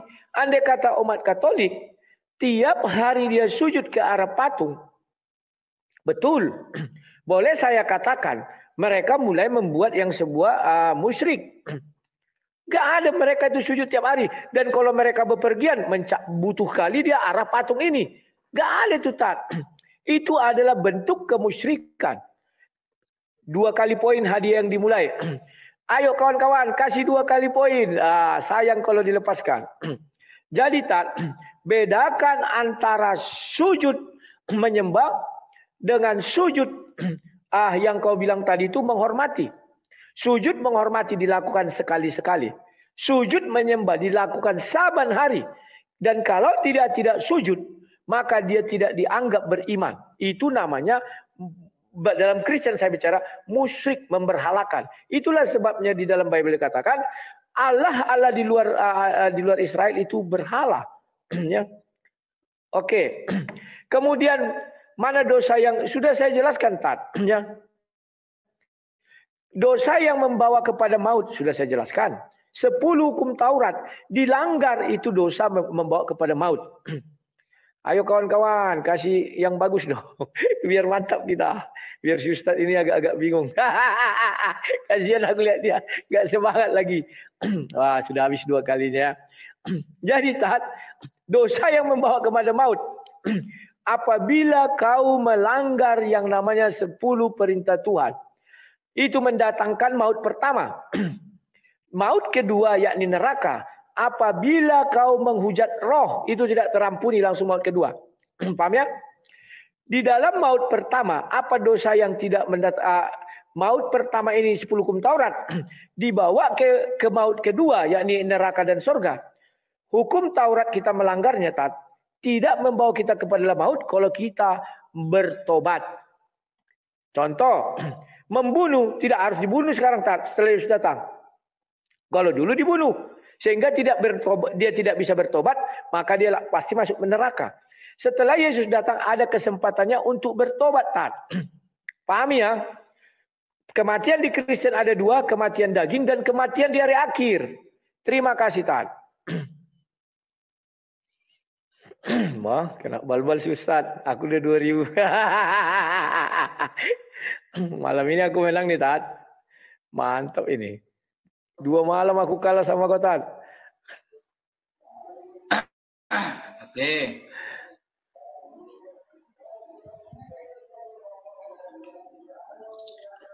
Ini ya. Keluaran 20 nomor 5. Janganlah sujud menyembah. Ingat ya, janganlah sujud menyembah. Berarti sujud itu ada yang menyembah, ada yang penghormatan, Mas Rudi. Bedakan, Mas Rudi, antara sujud penghormatan dengan sujud menyembah. Jangan sujud menyembah kepadanya, maksudnya kepada patung, dan beribadah kepadanya, maksudnya kepada patung. Sebab aku, Tuhan, Allahmu, adalah Allah yang cemburu. Sujud menyembah yang nggak boleh. Makanya ada istilahnya, avoda zahra. Avoda zahra dari kalimat Ibrani itu avada ya. Avoda zahra, penyembah berhala. Yang nggak boleh itu sujud menyembah. Sedangkan di dalam kejadian tadi, Abraham itu sujud kepada Bani Het, bukan sujud menyembah, tapi sujud sujud penghormatan. Nah, sedangkan orang Katolik, Mas Rudi, orang Katolik ini bukan hanya sujud ya, sampai mencium patungnya. Bayangkan, ini apa ini? Dan kalau kita tanyakan kepada orang Katolik, kegiatan Jumat Agung mencium patung Yesus ini ibadah apa bukan? Mereka akan mengatakan itu ibadah. Mencium patung Yesus Jumat Agung adalah ibadah, kata orang Katolik. Sampai dicium ini loh. Apa maksudnya ini? Apakah ini telah melanggar? Berarti ini sudah melanggar ini ya. Beribadah tidak boleh. Sedangkan mencium patung Yesus pada Jumat Agung adalah bentuk ibadah, kata orang Katolik, Mas Rudi. Seharusnya Mas Rudi nasihati dulu orang Katolik sebelum menyerang Islam. Kalau Islam itu sudah jelas ayatnya ada di dalam surah Al-Quraisy, "Falyabudu rabb hadzal bait." Yang disembah pemilik Mekahnya, bukan batunya. Gak ada sampai cari ayat dari Al-Baqarah sampai An-Nas bahwa Allah menyuruh kita untuk menyembah patung. Gak ada. Sujud kepada patung. Gak ada. Fawalli wajhaka syatral masjidil haram. Ya, menghadapnya kepada Ka'bah, Masjidil Haram, tapi menyembahnya falyabudu rabb hadzal bait, menyembahnya kepada pemiliknya. Siapa? Allah Subhanahu wa taala. Allah khaliqu kulli syai'. Allah sang pencipta segala sesuatu, itu penyembahannya. Sedangkan Katolik bagaimana? Kan seperti itu, Mas Rudi. Itu yang pertama.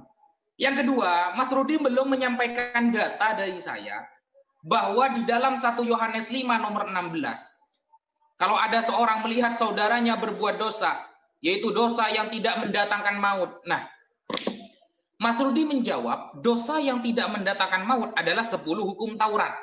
Ya, 10 hukum Taurat kata Mas Rudi. Itu datanya di mana, Mas Rudi?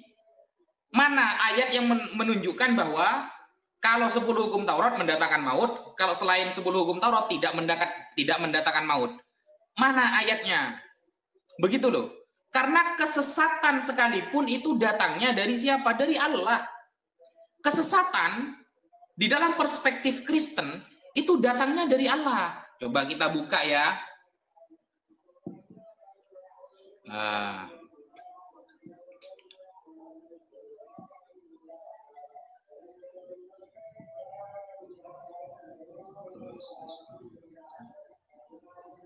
Dua Tesalonika 2 nomor 11. Coba buka 2 Tesalonika 2 nomor 11. Dan itulah sebabnya Allah mendatangkan kesesatan atas mereka. Ini ya. 2 Tesalonika 2 ayat 11 ini. Bisa dibaca Mas Rudi. Dan itulah sebabnya Allah mendatangkan kesesatan atas mereka yang menyebabkan mereka percaya akan dusta. Itu ya. Kesesatan saja yang mendatangkan Allah. Dan nanti ketika Yesus menyerahkan nyawa manusia untuk dihapus dalam penebusan dalam rumah Allah, itu di dalam 1 Korintus 5 nomor 5. Diserahkan kepada iblis. Bayangkan, untuk mendapatkan pengampunan, ya, itu syaratnya nyawa manusia harus diserahkan kepada iblis. 1 Korintus 5 nomor 5. Berarti iblis juga bisa menyelamatkan umat manusia. Karena syaratnya mendapatkan pengampunan harus diserahkan kepada iblis. Sekian. Betul.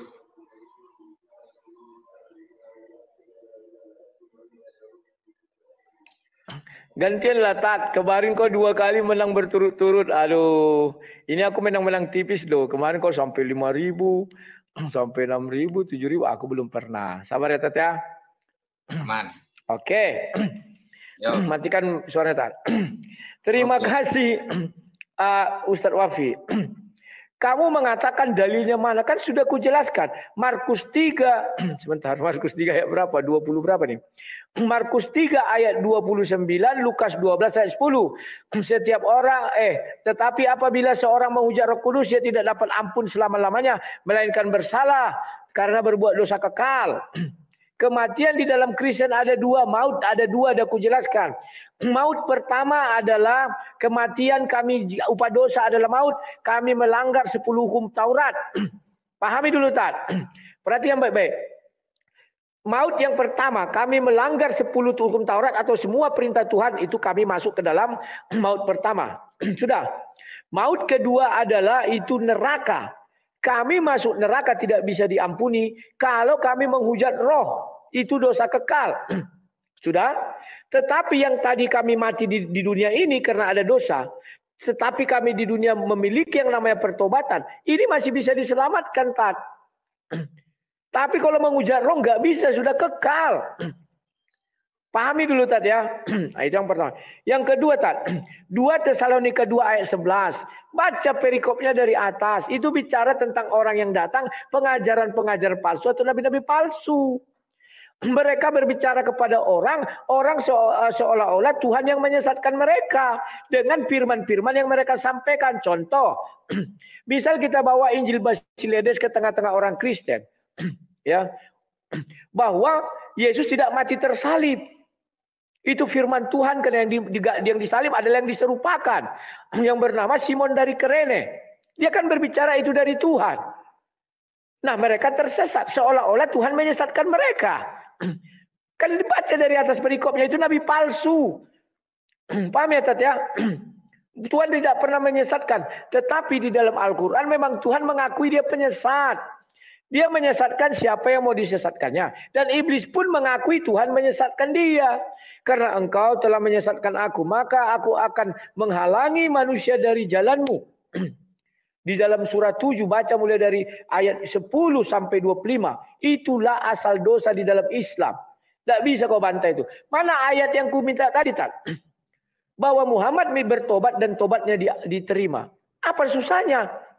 Kan kau bilang dia maksum lah, dia ini. Tunjukkan ayatnya biar kita bahas. Kalau tidak ada omongmu itu omong kosong semua. Muhammad akan masuk surga. Jalannya dari mana? Karena tidak ada jaminan dari Allah. Tobat Muhammad itu diterima. Enggak ada.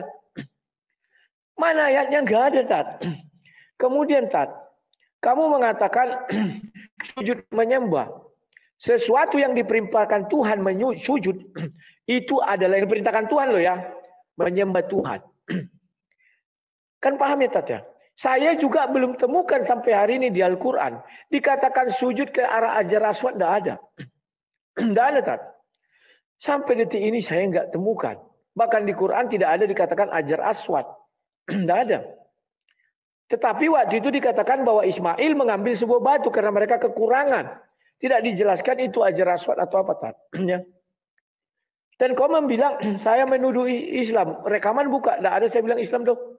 Bagi Kristen, bagi kami Kristen, Tat, kalau kami tiap hari melakukan sujud kepada sebuah batu, dan kami lakukan ibadah terhadap batu itu, dan kami perlu batu itu untuk berjumpa Tuhan, itu adalah penyembah berhala. Dalam Kristen loh. Paham ya, Tat? Tidak ada saya sebut tadi Islam, saya bicara Kristen. Tapi Ustadz baperan, karena merasa selama ini menyembah batu, saya nggak tahu. Rekaman masih ada, bisa diulang. Sudah. Jadi itulah dibilangnya Keluaran 20 ayat 5 itu. Jangan sujud menyembah atau berbakti. Orang-orang Kristen memang membuat patung Yesus kayak tadi mencium. Tapi kami tidak pernah berbakti, Tat. Kenapa? Patung itu dibuat banyak. Ada yang besar, ada yang kecil. Contoh patung salib yang kecil itu. Sering itu jatuh, sering didudui. Gak ada baktinya di situ, Tat. Yang besar, karena besar dia nggak bisa didudui dan posisinya di atas. Tapi patung yang kecil itu, maaf cakap. Pernah nggak kau lihat, maaf ya, orang apa misalnya film-film nggak senonoh, malah ada salibnya di sini, nggak ada yang sakral di situ, Tat. Bagi mereka, paham ya, Tat? Mereka tidak sujud menyembah dan berbakti. Yang nggak bisa itu sujud menyembah dan berbakti, Tat. Terima kasih. Ayat tadi minta, Tat, ya, jangan lupa.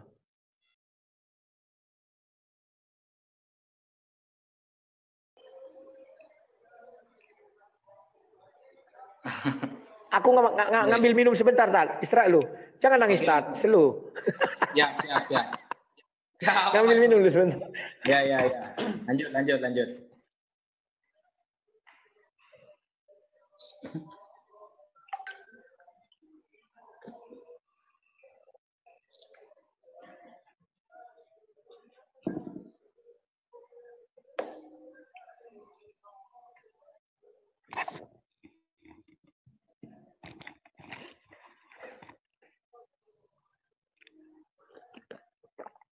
Oke. Sudah, Tat?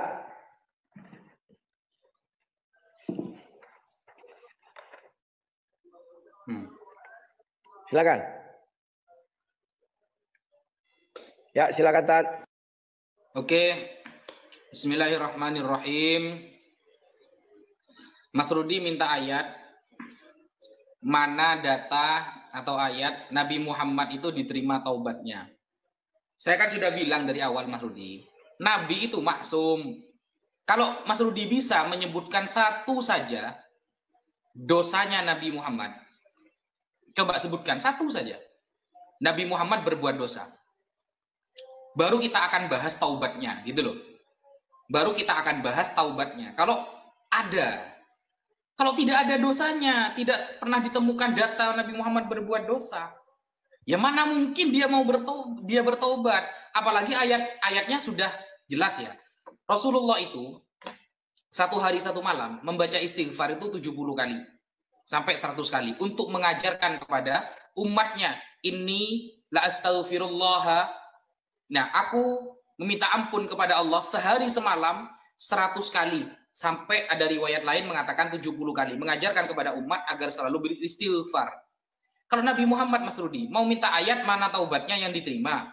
Sedangkan yang sampean baca surah Al-Fathu atau surah 48 ayat 2, liyaghfira lakallah. Jangan baca terjemahan saja Mas Rudi. Kalau baca terjemahan, maka salah pahamnya begini, agar supaya diampuni dosa yang sebelum dan sesudah. Bukan. Itu maksudnya Allah mengampuni dosa Nabi Muhammad sebelum dan sesudah. Maksudnya terjaga dari dosa. Mas Rudi kalau bisa menyebutkan satu saja dosanya Nabi Muhammad. Apa? Baru kita akan bahas tobatnya nanti. Ayat tobatnya. Bayangkan di dalam Al-Quran loh, bukan hadis Mas Rudi. In kuntum tuhibbunallah fattabi'uni yuhibbukumullah wa yaghfir lakum dzunubakum. Kalau cinta kepada Allah ya ikuti Nabi Muhammad. Atau di dalam surah An-Nisa, wa may yushaqiqir rasula min ba'di ma tabayyana lahul huda. Barang siapa yang menentang Nabi Muhammad setelah Islam datang kepada dia, wa yattabi' ghaira sabilil mu'minin, dan dia tidak mengikuti jalan-jalan orang yang beriman kepada Nabi Muhammad, maka nuwallihi ma tawalla wa nuslihi jahannam wa sa'at masira. Maka tempat kembalinya adalah neraka jahanam. Kullu ma atakumur rasulu fakhudhuh. Apapun yang dibawa oleh Nabi Muhammad ambillah, kata Allah di dalam Al-Qur'an itu. Jadi laqad ja'akum rasulun min anfusikum azizun 'alaihi ma anittum. Itu pujian-pujian kepada Nabi Muhammad di dalam Al-Qur'an banyak sekali Mas Rudi. Banyak gitu loh. Sedangkan kalau kita bacakan 2 Tesalonika 2 nomor 11. Mas Rudi bilang disuruh baca satu perikop katanya.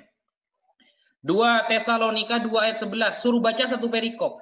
Kira-kira kalau kita baca satu perikop merubah makna enggak? Dan itulah sebabnya Allah mendatangkan kesesatan. Berubah enggak makna ini? Kalau kita baca satu perikop Mas Rudi.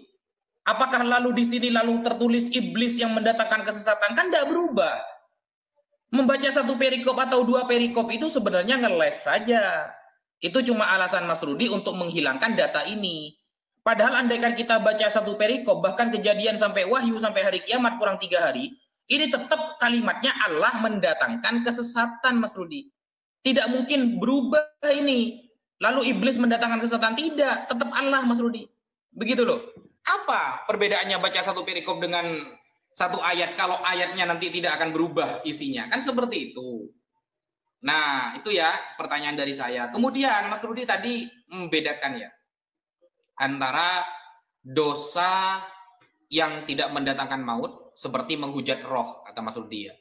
Menghujat roh ini dosa yang mendatangkan maut. Kemudian seperti 10 hukum Taurat, dosa ini mendatangkan maut. Penjelasan Mas Rudi sudah saya tangkap. Contoh-contoh dosa yang mendatangkan maut.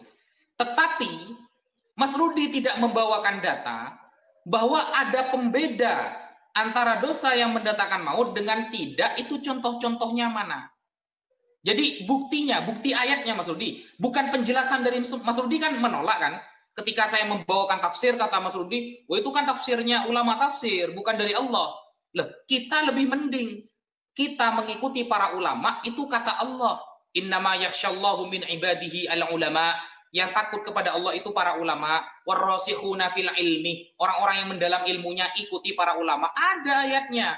Loh, umat Kristen ada nggak ayat disuruh mengikuti para pentafsir? Nggak ada. Makanya penafsirannya cabang pribadi semua. Begitu perbedaannya. Sekian Mas Rudi. Waduh, jauh sekali.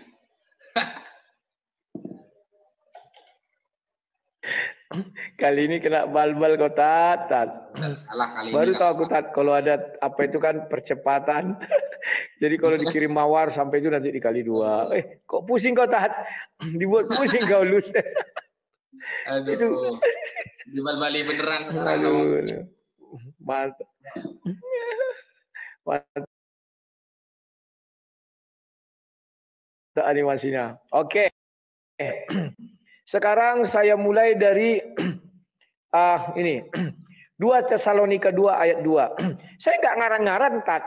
Baca ayat 1 tentang kedatangan Tuhan kita Yesus Kristus dan terhimpunnya kita, dengan Dia kami meminta kepadamu saudara-saudara supaya kamu jangan lekas bingung dan gelisah, baik oleh ilham roh maupun oleh pemberitaan atau surat yang dikatakan dari kami seolah-olah dari Tuhan. Jadi kalau ada orang tersesat, Tat, oleh karena perkataan daripada orang-orang ini, kan dari bilang seolah-olah dari Tuhan, maka seolah-olah Tuhan yang menyesatkan mereka. Padahal pengajar-pengajar palsu, Tat. Aku bukan mengatakan, oh baca perikop, memang itu yang tertulis. Sudah. Kemudian, Tat, kau membukakan minta dosa yang terampuni dan tidak. Kan sudah kujelaskan, Tat. Kematian di dalam Kristen ada dua. Melanggar perintah Tuhan, 10 perintah Tuhan dan perintah lainnya, itu mati. Kami mati ke maut yang pertama, Tat. Sudah.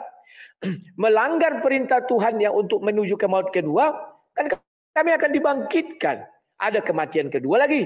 Maka itulah dosa menghujat Roh Kudus, dosanya tidak terampuni. Tapi dosa, karena kami melakukan perbuatan tadi, wow, apa namanya itu, kasih mawar kawan sampai ke ujung. Biar dikalikannya 2 itu, sayang, kasih mawar, nanti dia dikalikan 2, aku mau lihat apanya, buktinya. Makasih Ito Jojor, kasih mawar biar sampai ke ujung dia. Ya, terima kasih ya. Jadi kawan-kawan, itu 2 kali poin segera dimulai, oh ya. Oh, makanya kasih mawar jadi muncullah 2 kali poin. Oh ya, terima kasih ya. Itulah, Tat, sebabnya perhatikan baik-baik. Orang membunuh, contohnya yang disalib di sebelah Kristus, dia bisa ke surga. Kenapa? Itu dosa tidak membawa maut. Dosa kematian keduanya tidak membawa maut. Tapi dosa pertama membawa maut. Ya, sekarang udah kali 2 kawan-kawan. Langsung kasih apalah, entah hati, entah apa ya, biar dikalikannya 2. Biar jangan lambat. Biar stres Ustaz. Ya, terus terima kasih Ito Jojor, langsung dikalikan 2 kan. Terima kasih 0, dikalikannya 2. Ya. Kemudian, Tat, kamu mengatakan surah 48 ayat 2. Wah, itu apa dosa Muhammad, tunjukkan sama saya. Harusnya kamu tanya kepada Allah SWT dong. Karena Allah SWT yang mengatakan kepada Muhammad itu sendiri, agar Allah memberikan ampun kepadamu Muhammad atas dosamu. Ya, saya nggak tahu apa dosa Muhammad. Harusnya kau yang menjelaskan kepada kami. Dosa Muhammad itu ini loh. Maka kami tahu. Sekarang kami kan nggak tahu dosa Muhammad itu apa, Tat. Allah yang memberitahu kepada seluruh umat manusia yang membaca Al-Quran ini. Bahwa Muhammad itu punya dosa. Apa dosanya? Ya, aku nggak tahu. Kalau kau bilang menurut pandangan Kristen, banyak dosanya. Tapi kalau menurut pandangan Islam, aku nggak tahu. Tanya Allah SWT. Carilah di Al-Quran apa dosanya, saya nggak tahu. Tapi Allah memastikan. Ayat ini memastikan Muhammad punya dosa. Paham nggak, Tat? Ya carilah apa dosanya. Katakan kepada kami. Kalau kau minta dari saya menunjukkan dosanya, maka saya akan menunjukkan dosa berdasarkan 10 hukum Taurat. Apa pantas? Kan nggak pantas. Masa saya menunjukkan dosa Muhammad dari pandangan Kristen? Nggak bisa, Tat. Nggak mungkin ku bilang berzina, mencuri, merampok. Nggak mungkin. Makanya kau yang mencari, Tat. Oh, ini loh dosa Muhammad. Kenapa Tuhan menganggap itu dosa? Karena pernah saya lihat dia murung katanya. Murung jadi dosa. Saya nggak tahu. Harusnya kau jelaskan kepada kami. Allah mengatakan itu atas dosa Muhammad. Betul Muhammad punya dosa. Dosanya ini. Kenapa dianggap Tuhan itu dosa? Kami nggak tahu. Ini kan agar Allah memberi ampun kepadamu Muhammad atas dosamu. Ayat ini mengatakan Muhammad punya dosa. Jangan kau tanya kami apa dosanya. Nanti kalau aku sebutkan kau sakit hati. Karena menurut 10 perintah Tuhan ini dilanggar, ini dilanggar, ini dilanggar. Kan tidak mungkin, Tat. Ya. Jadi, Tat, pahamilah. Kalau Muhammad pernah meminta ampun, belum pernah dia meminta ampun kan? Cari ayatnya dia meminta ampun, tidak ada. Sama seperti ada meminta ampun, yang saya minta meminta ampun loh. Berilah kami beberapa kalimat agar kami engkau ampuni. Maka tobat mereka diterima. Cari saya ayatnya, Tat. Terima kasih. Oke. Siap. Terima kasih. Tunggu dulu, Tat. Terima kasih kawan-kawan Kristen ya. Terima kasih. Ya, terima kasih juga teman-teman yang sudah mensupport. Aman. Kita santai aja di sini. Siap. Makasih, Tat. Aku diam. Mas Rudi ini ditanya malah nanya balik loh. Saya kan bilang, sebutkan dosa Nabi Muhammad menurut perspektif Islam, bukan melanggar 10 hukum Taurat, bukan. Itu kan berarti memandang Nabi Muhammad dalam kitab Anda. Bukan. Umat Islam meyakini Nabi Muhammad itu maksum, terjaga dari dosa. Buktinya Anda tidak bisa menyebutkan satu pun dosa dari Nabi Muhammad. Gak bisa. Gak ada dosa dari Nabi Muhammad itu. Menurut perspektif Islam, Mas Rudi. Bukan menurut kitab Anda. Kalau menurut kitab Anda, ya kita juga bisa mengatakan Yesus, Paulus, Yohanes, kemudian Markus, Matius, semuanya berdosa menurut kitab saya. Bisa. Saya sebutkan semuanya itu berdosa dari Kejadian sampai Wahyu menurut kitab saya. Ya gampang saya menyebutkan. Maksudnya, dalam perspektif Islam, bahwa Nabi Muhammad pernah melakukan dosa. Sehingga tobatnya diterima. Ada apa tidak? Tidak ada. Makanya lafal liyaghfiralakallahu ma taqaddama min dzambika itu ayat kemaksuman Rasulullah. Kan maksum tidak ada di dalam kitab Taurat. Ya gak ada lah kalimat maksum itu bahasa Arab, Mas Rudi. Bukan bahasa Ibrani apalagi Yunani, bukan. Maksum dari kata asoma, usima, maksum, maf'ulun. Dijaga oleh Allah, dijaga dari dosa. Itu ya gak ada di dalam kitab Taurat. Itu bahasa Arab, bukan bahasa Ibrani. Gimana sih? Gitu. Kemudian Mas Rudi, di dalam 2 Tesalonika 2 nomor 11, ternyata tidak bisa Mas Rudi menunjukkan itu akan berubah ayatnya. Tetap Allah yang mendatangkan kesesatan. Dan itu diaminkan oleh Yesaya. Kita buka di dalam Yesaya, Mas Rudi. Ya, di dalam Yesaya 63 nomor 17. Ini diaminkan di sini. Ya Tuhan, mengapa Engkau biarkan kami sesat dari jalan-Mu? Jadi Tuhan itu membiarkan orang-orang sesat di jalannya.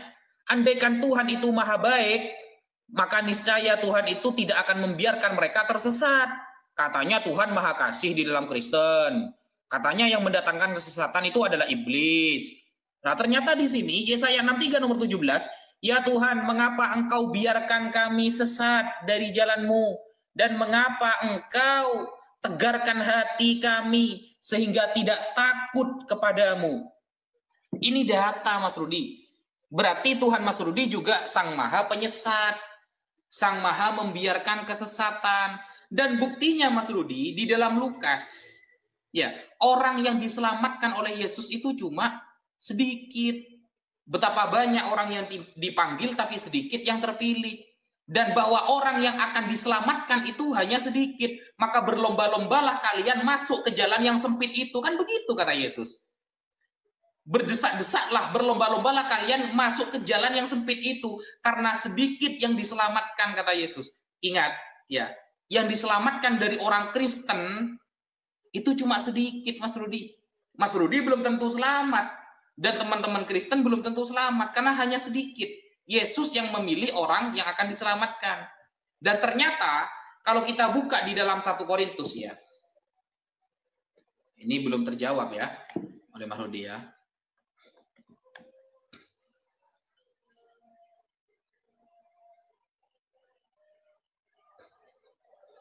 Ini ya.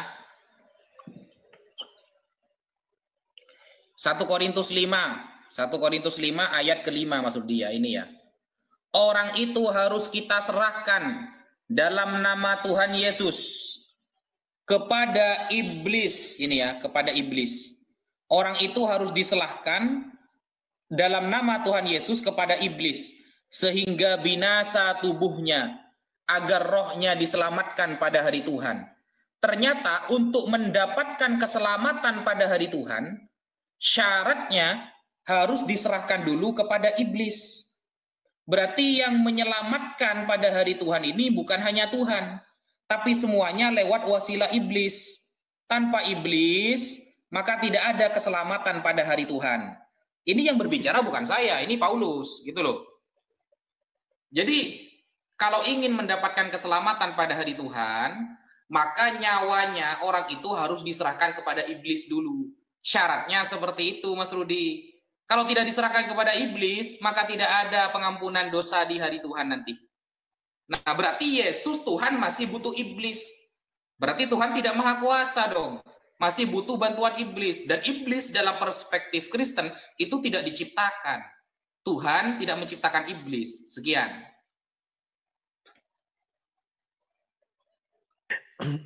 Kena bal-bal lagi kau Tat habis ini Tat. Ya, enggak apa-apa. Lanjut. Iya, mantap. Seru. Ya. Terima kasih Tat. Ya. Tat. Kau tanya kepada kami apa dosa Muhammad menurut perspektif Islam. Sudah aku buka ayatnya. Yang mengatakan Muhammad berdosa itu Allahmu, bukan aku. Kau tanya dosanya apa? Tanya Allahmu. Kalau nggak ada dosanya berarti ayat itu bohong. Ternyata dosa Muhammad tidak ada. Berarti Allah bohong yang mengatakan dosamu. Kalau dibilang dosamu, Tat, artinya kau punya dosa. Apa dosamu? Aku nggak tahu. Yang tahu Allah dan kau. Harusnya kau tunjukkan untuk membuktikan kebenaran surah 48 ayat 2. Ini loh dosa Muhammad menurut perspektif Islam. Kenapa dia dikatakan berdosa? Ini alasannya. Begitu berdiskusi Tat. Malah kau tanya aku. Coba sebutkan satu dosa Muhammad. Tidak pernah aku bilang Muhammad itu berdosa. Yang membilang Allahmu. Agar dosamu katanya. Berarti dia punya dosa. Apa itu? Aku nggak tahu. Wallahu alam. Kaulah yang tahu. Kau bukalah. Ini yang dimaksud Tuhan itu. Inilah dosa Muhammad. Kenapa dikatakan berdosa? Karena ini. Kan cantik Tat. Oke. Sekarang aku bahas dulu 1 Korintus 5. Ini Tat. Tunggu yang ini Yesaya 63 ayat 17. Ya Tuhan, mengapa engkau biarkan kami sesat dari jalanmu? Oke. Bukan dibilang Tuhan menyesatkan. Dibiarkan kami sesat dari jalanmu. Contoh Tat. Ya, saya sudah diajarkan Tuhan bahwa segala yang jahat itu dari iblis. Maka saya ngotot sama orang-orang banyak. Saya bilang, wah kalau kau menderita itu dari Tuhan. Itu sesat. Tapi aku ngotot. Lah Tuhan sudah diingatkan. Mereka nggak mau. Bukan dibilang Tuhan menyesatkan mereka. Nggak ada Tat. Kok karang-karang itu Tat. Ya. 3 poin kawan-kawan. Bantu kawan. Apapun kalian kasih dikalikannya 3. Langsung meledak-meletup ini kawan. Kalian kasih hati dikalikan 3. Kalian kasih apa namanya itu? Boneka dikalikan 3. Kalian kasih apa dikalikan 3. Terima kasih Ibu Jojor. Bantu kawan dikalikan 3. Ustadz Wafi juga bantu ya biar dikalikan 3. Kita lanjutkan lagi tahan. Aku bantu juga kau tak tenang. Kalau ikan paus sekian dikali 3 Tat udah 6.000 ya. Aduh. Jadi Tat, engkau biarkan kami sesat dari jalanmu. Bukan dikatakan Tuhan menyesat. Gimana sih? Gak ngerti aku sama kau nih Tat. Ya. Kawan-kawan bantu kawannya kasih apa hati kek entah apa nanti dikalikannya 3. 100 jadi 300, 1 jadi 3 gitu ya. Oke, sekarang aku buka 1 Korintus 5. 1 Korintus 5. 1 Korintus 5. Ayatnya yang kelima. Saya sering menggunakan ini Tat ya. Terima kasih Ibu Jojor. Selamat malam. Udah habis kali 3-nya kawan. Sayang kali. Ya. Dibilang ini. Orang itu bukan semua orang Tat. Kau membilang kalau gitu orang Kristen. Bukan semua orang Kristen. Orang itu artinya satu orang. Harus kita serahkan dalam nama Tuhan Yesus kepada iblis. Sehingga binasa tubuhnya agar rohnya diselamatkan pada hari Tuhan. Ini bicara tentang apa Tat? Tentang penghujat. Aku buka 1 Timotius 1 ayat 20. Dikatakan di sini. Di antaranya Himeneus dan Alexander yang telah kuserahkan kepada iblis. Supaya jera mereka menghujat. Kalau mereka sudah jera menghujat. Mereka ikut Yesus. Maka diselamatkan. Contoh Ahmad Dedak. Ahmad Dedak menghujat. Akhirnya pingsan, koma. Itu diserahkan kepada iblis. Iblis yang membuat dia koma dalam ajaran kami. Nah, tujuannya apa? Agar dia berhenti menghujat. Ternyata dia berhenti sudah koma. Sehingga dia tidak bisa berbuat apa-apa lagi. Telat. Yang cocok itu seperti Agustan. Masih ada kesempatannya hidup. Kalau dia bertobat, dia akan selamat. Tat. Paham ya? Ini menghujat loh. Oke. 2 Tesalonika 2 ayat 2 sudah jelas Tat. Orang itu memberitakan seolah-olah dari kami. Maka orang-orang akan mengatakan, wah Tuhan yang menyesatkan kita. Padahal yang menyesatkan mereka itu adalah pengajar-pengajar palsu. Kan jelas. Baca ayat 1 dan ayat 2 aja sudah paham kok Tat. Kemudian Tat. Sampai detik ini nggak bisa kau tunjukkan ayat. Di mana dosa Muhammad itu diampuni dan dia minta tobat lah. Tunjukkan saya satu ayat Muhammad bertobat. Itu aja lah. Nggak usah dulu kita bilang apa. Bertobat dia. Nggak usah kita bilang tobatnya diterima. Bertobat aja. Terima kasih. Mas Rudi, ini saya ada tamu. Sampai penutupan. Oke. Kita lanjut terima kasih. Atau dengan tema yang lain karena sudah muter-muter di sana-sana saja dari tadi. Ya. Oke, bagi dua kita ya, Tat ya. Ya, bagi dua. Oke, terima kasih. Ya. Oke. Ya. Tunggu dulu. Ya, kawan-kawan, saya ucapkan pertama mohon maaf kalau ada kata-kata yang salah. Mohon maaf kalau ada kata-kata yang tidak berkenan kepada kalian. Dan mohon maaf, jangan laporkan saya ke polisi. Karena ini hanyalah diskusi, berdebat santai-santai, cuman penuh semangat. Bukan emosi, kami semangat. Kalau emosi kan memaki-maki gini ya, kami tidak. Oke? Nah, sekarang saya akan menutup ini dengan berkata bahwa dosa itu dibawa dari Adam. Masuklah ke dalam dunia sehingga kita diberi hukuman yang perempuan sakit melahirkan, yang laki-laki atau keturunan dari si tanah, debu tanah akan meninggoy, mati. Ya. Kemudian dosa itu ada dua. Dosa yang terampuni dan tidak terampuni. Dosa yang bisa diampuni itu 10 perintah Tuhan atau larangan-larangan Tuhan yang lainnya. Ya. Itu juga membawa kepada maut. Maut tingkat 1 yang namanya kematian. Oke? Kematian kedua, dosa yang tidak terampuni adalah menghujat roh. Dosa yang tadi membuat kita mati adalah 10 perintah Tuhan atau dosa larangan-larangan yang lain. Kalau kita bertobat, itu bisa membawa kita menuju surga. Contoh adalah orang yang disalib di sebelah Yesus. Kan begitu ya kawan-kawan ya. Dia langsung masuk ke surga. Dosanya bisa diampuni langsung. Dia kan pembunuh, pemberontak. Sudah. Jadi yang berikutnya bahwa terima kasih Ustadz Al-Wafi sudah mau berdiskusi dengan saya. 2 hari yang lalu Ustadz Wafi menang terus, aku KO. Sekarang kita gantian ya Ustadz Wafi. 2-1 lumayan lah.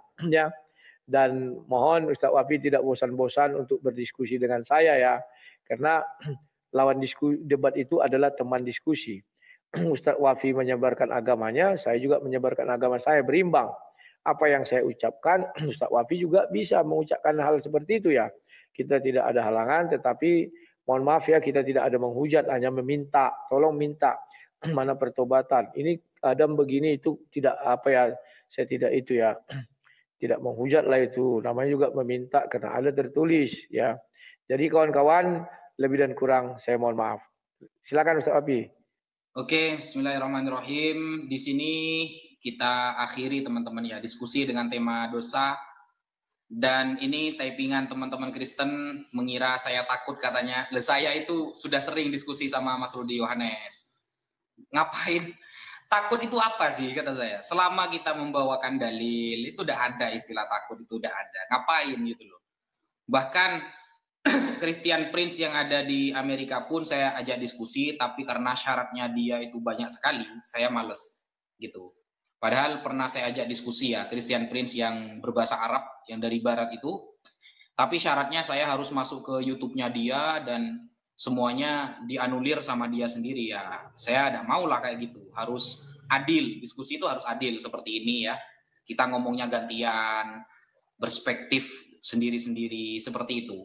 Dan tidak ada hujatan. Benar-benar fokus kepada tema dan apa yang ingin kita sampaikan. Masalah nanti dalilnya cocok atau tidak, itu terserah teman-teman menilai sendiri ya. Teman-teman nilai sendiri apakah dalil kita sesuai dengan agama kita atau tidak, itu dinilai sendiri. Dan dalam perspektif dosa ini, di dalam Islam tidak ada istilah dosa yang menjalar kepada semua umat, tidak ada teman-teman. Atau istilah dalam Kristen itu dosa waris, kita tidak punya perspektif seperti itu. Sehingga seperti orang pertama kali yang melakukan pembunuhan ya, awwaluman sannal qatla Qabil yang pertama kali melakukan dosa pembunuhan. Yang ada di dalam Islam itu adalah ketika man sanna fil islami sunnatan sayyi'atan, kalau ada orang yang mengawali berbuat keburukan, maka kana alaihi wizruha wa wizru man amila biha min ba'dihi min ghairi ayyanqusa min auzarihim syai'. Rawahu Muslim. Hadis riwayat Imam Muslim sahih, bahwa kalau ada orang, contohnya saya setiap hari Sabtu, ada orang ya setiap hari Sabtu dia menghardik anak yatim. Lalu banyak orang-orang yang mengikuti dia, maka dia juga mendapatkan dosanya. Bukan sistem dosa waris ya, bukan. Dia dapat dosa, yang mengawali ini juga dapat dosa, beda dosanya. Bukan karena menjalar, tapi karena mengikuti, ya mengikuti dosa yang si pelaku pertama. Itu ada di dalam Islam. Kalau dosa waris tidak ada. Dan asal-usul dosa itu karena ya umat manusia ini memang tercipta bukan maksum, tidak terjaga dari dosa, tidak seperti para nabi dan para rasul. Sekian yang saya ucapkan, kurang lebihnya mohon maaf. Dan terima kasih kepada teman-teman yang sudah mensupport. Wassalamualaikum warahmatullahi taala wabarakatuh. Ya, kita pamit dulu. Sampai jumpa Ustaz. Ya, dengan tema yang baru nantinya. Siap. Aman Tat, WA-WA-nya. Siap. I love you full Tat. Nah, sampai jumpa.